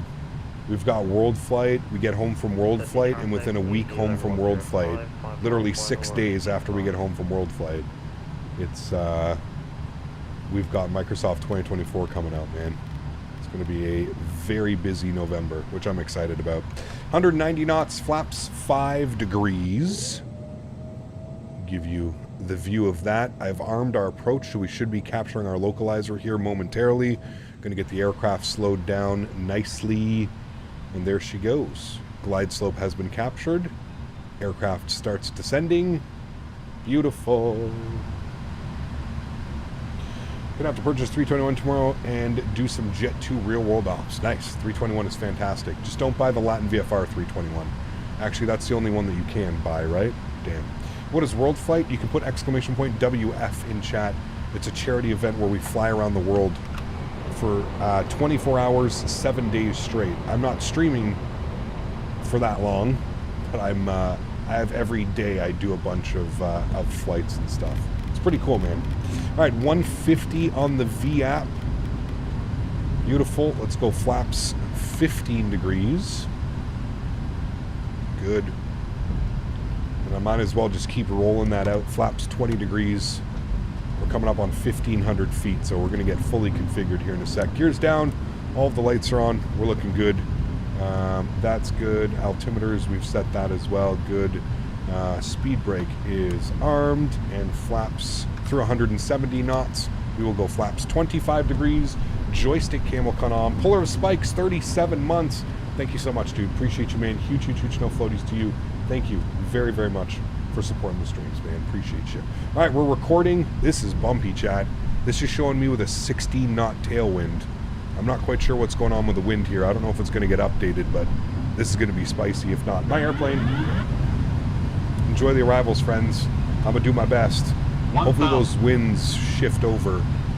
Winds are supposed to be like 300, 320 at 7 knots or something. Fingers crossed.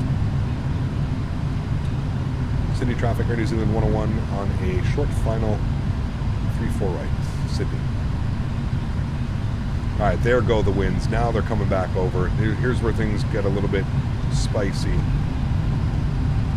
Gotta watch those winds as they transfer over. You can see they've completely shifted. So the aircraft wants to pitch down now that we're not in like some type of tailwind. 400.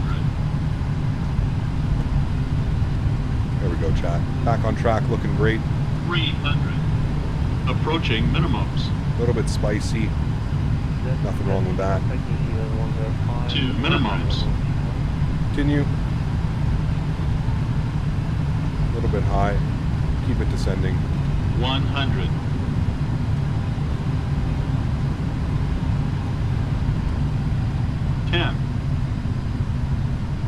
Let it settle, let it settle, let it settle. Beautiful. Nose down gently, reversers are out. Decelerating.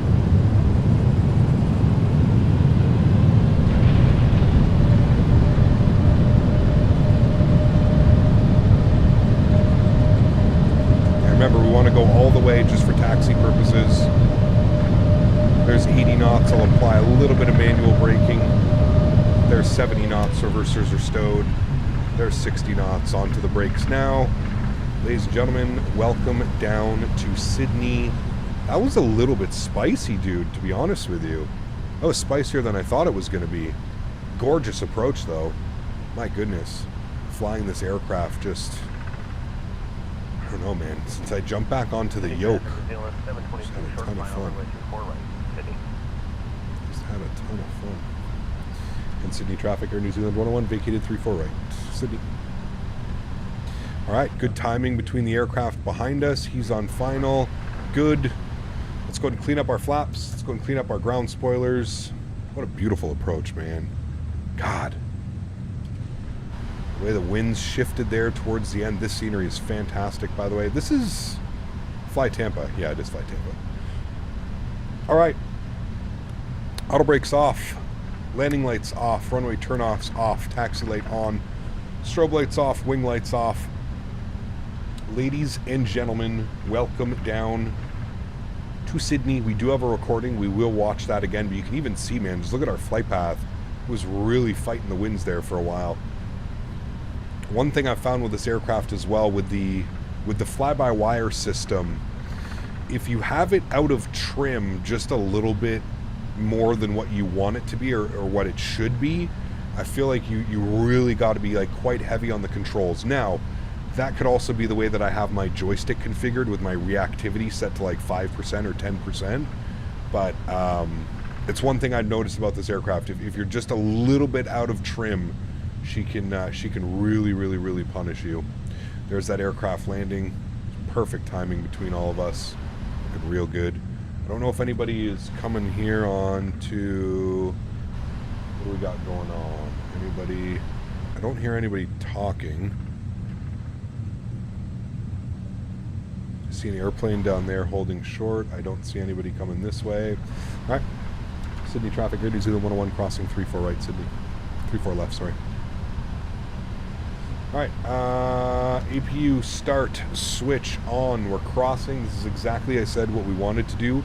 Remember, we briefed our taxi in. All the way down Lima. We'll make a right turn on Alpha. We'll make a left turn on Hotel. And then up into... Sorry, we can probably take Golf or Yankee, whatever that is, up into the ramp area. We will stop our flight time 2 hours and 52 minutes. So we are 2 minutes early on the flight time, which is good.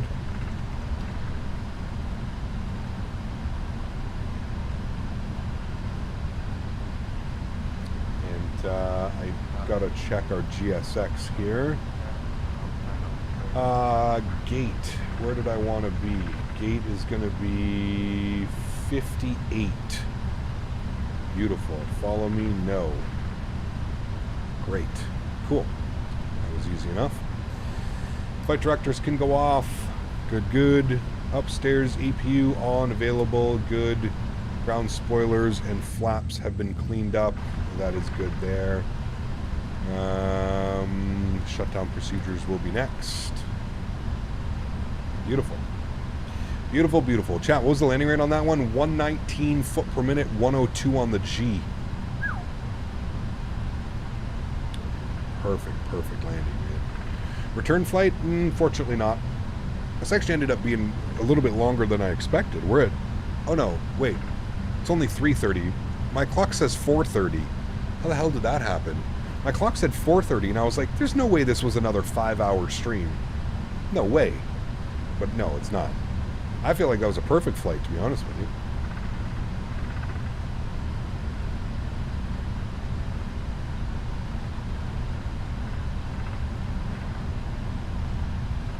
Dan says if there's a return to... Wait, I get to be the FO. I should be the one that just gets to sit here and do nothing.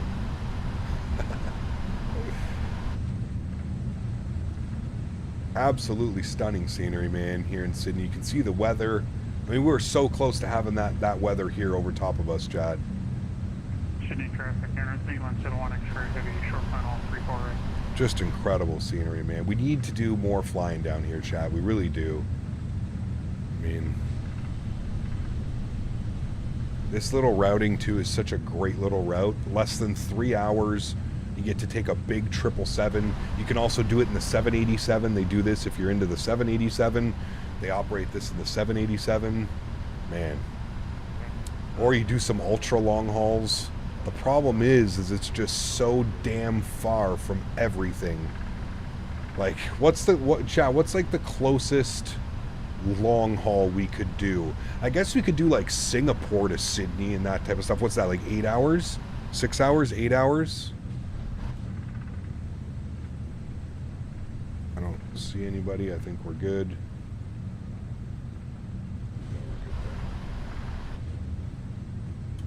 Nobody on this side. Beautiful.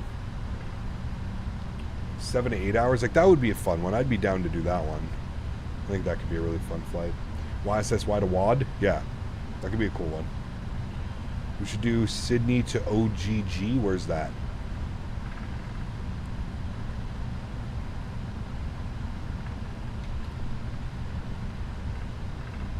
Honolulu? Oh, man. It's a far-ass flight, though, too, dude. Long. Long-ass flight. Maui?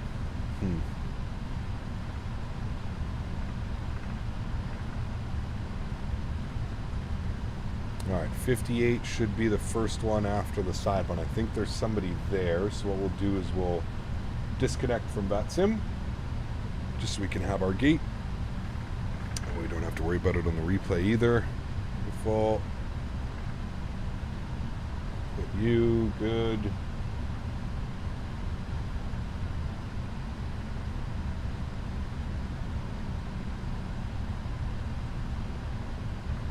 Do you think PMDG is waiting for Microsoft 2024 to release the 777 freighter? I don't know. I don't know, man. I don't think so, but I don't know.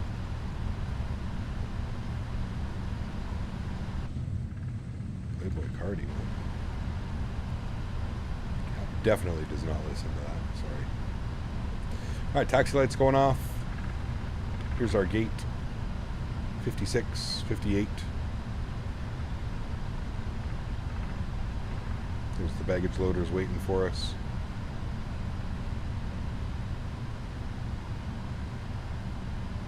Where are you flying to today?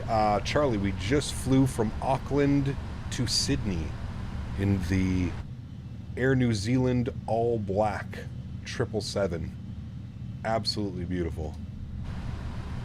Gorgeous, gorgeous, gorgeous airplane.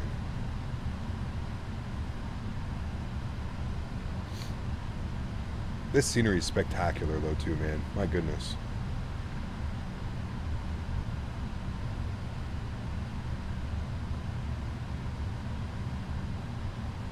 How far over was I? What are you talking about? Like, perfect.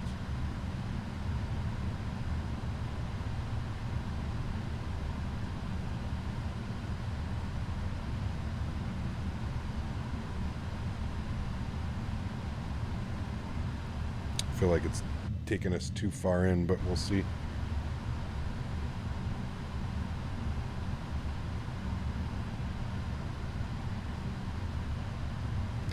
All right, we'll call it right there. Park brake goes on, APU's on, bleeds are on. I'll turn the sounds up and I'll give you a beautiful wing view of engine shutdown.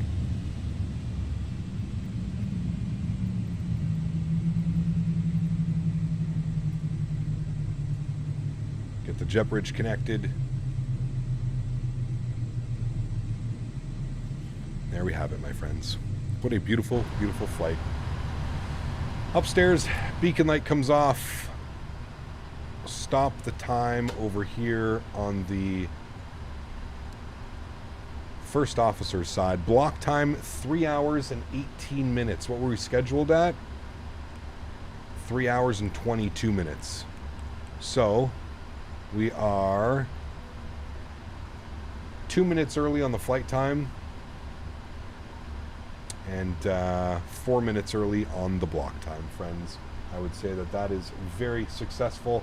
Simbrief has been doing an incredible job lately, to be honest with you, as far as like flight times. Like I remember when you would, a couple years ago or whatever, you'd go to do like a Simbrief flight plan and it would just, you know, like it would say like 3 hours and 40 minutes and then you'd go in the sim and you'd fly it in like 2 hours and 50 minutes. It was like, wait, what? Like, how is that so different than what Simbrief just gave me? But recently within like the last couple of years, maybe like the last year or two, I've noticed that Simbrief has been like insanely accurate when it comes to the time for your flights through Simbrief. It's been incredible. They've done a really good job. KLM tomorrow, some really cool ops, man. Tomorrow we're going to be going from Singapore to Bali. Singapore to Bali. It's going to be a good one, man. Very excited. It's going to be sponsored by the wonderful team over at Thrustmaster. So I'm very excited for that one. Chat, what a great stream today. If you haven't done so, don't forget to smash down that thumbs up button. Show the channel some love. Once again, members, thank you all so much for being here and supporting the stream the way that you guys do. Thank you again. 25 new members today as well. So a bunch of gifted memberships as well. So thank you all guys very, very much for the support. Truly do appreciate y'all. Let's jump into some replays, shall we? I know everybody's excited to see some replays. So let's jump back inside the aircraft here. We'll go to GSX and we will restart the Kutao script. Good.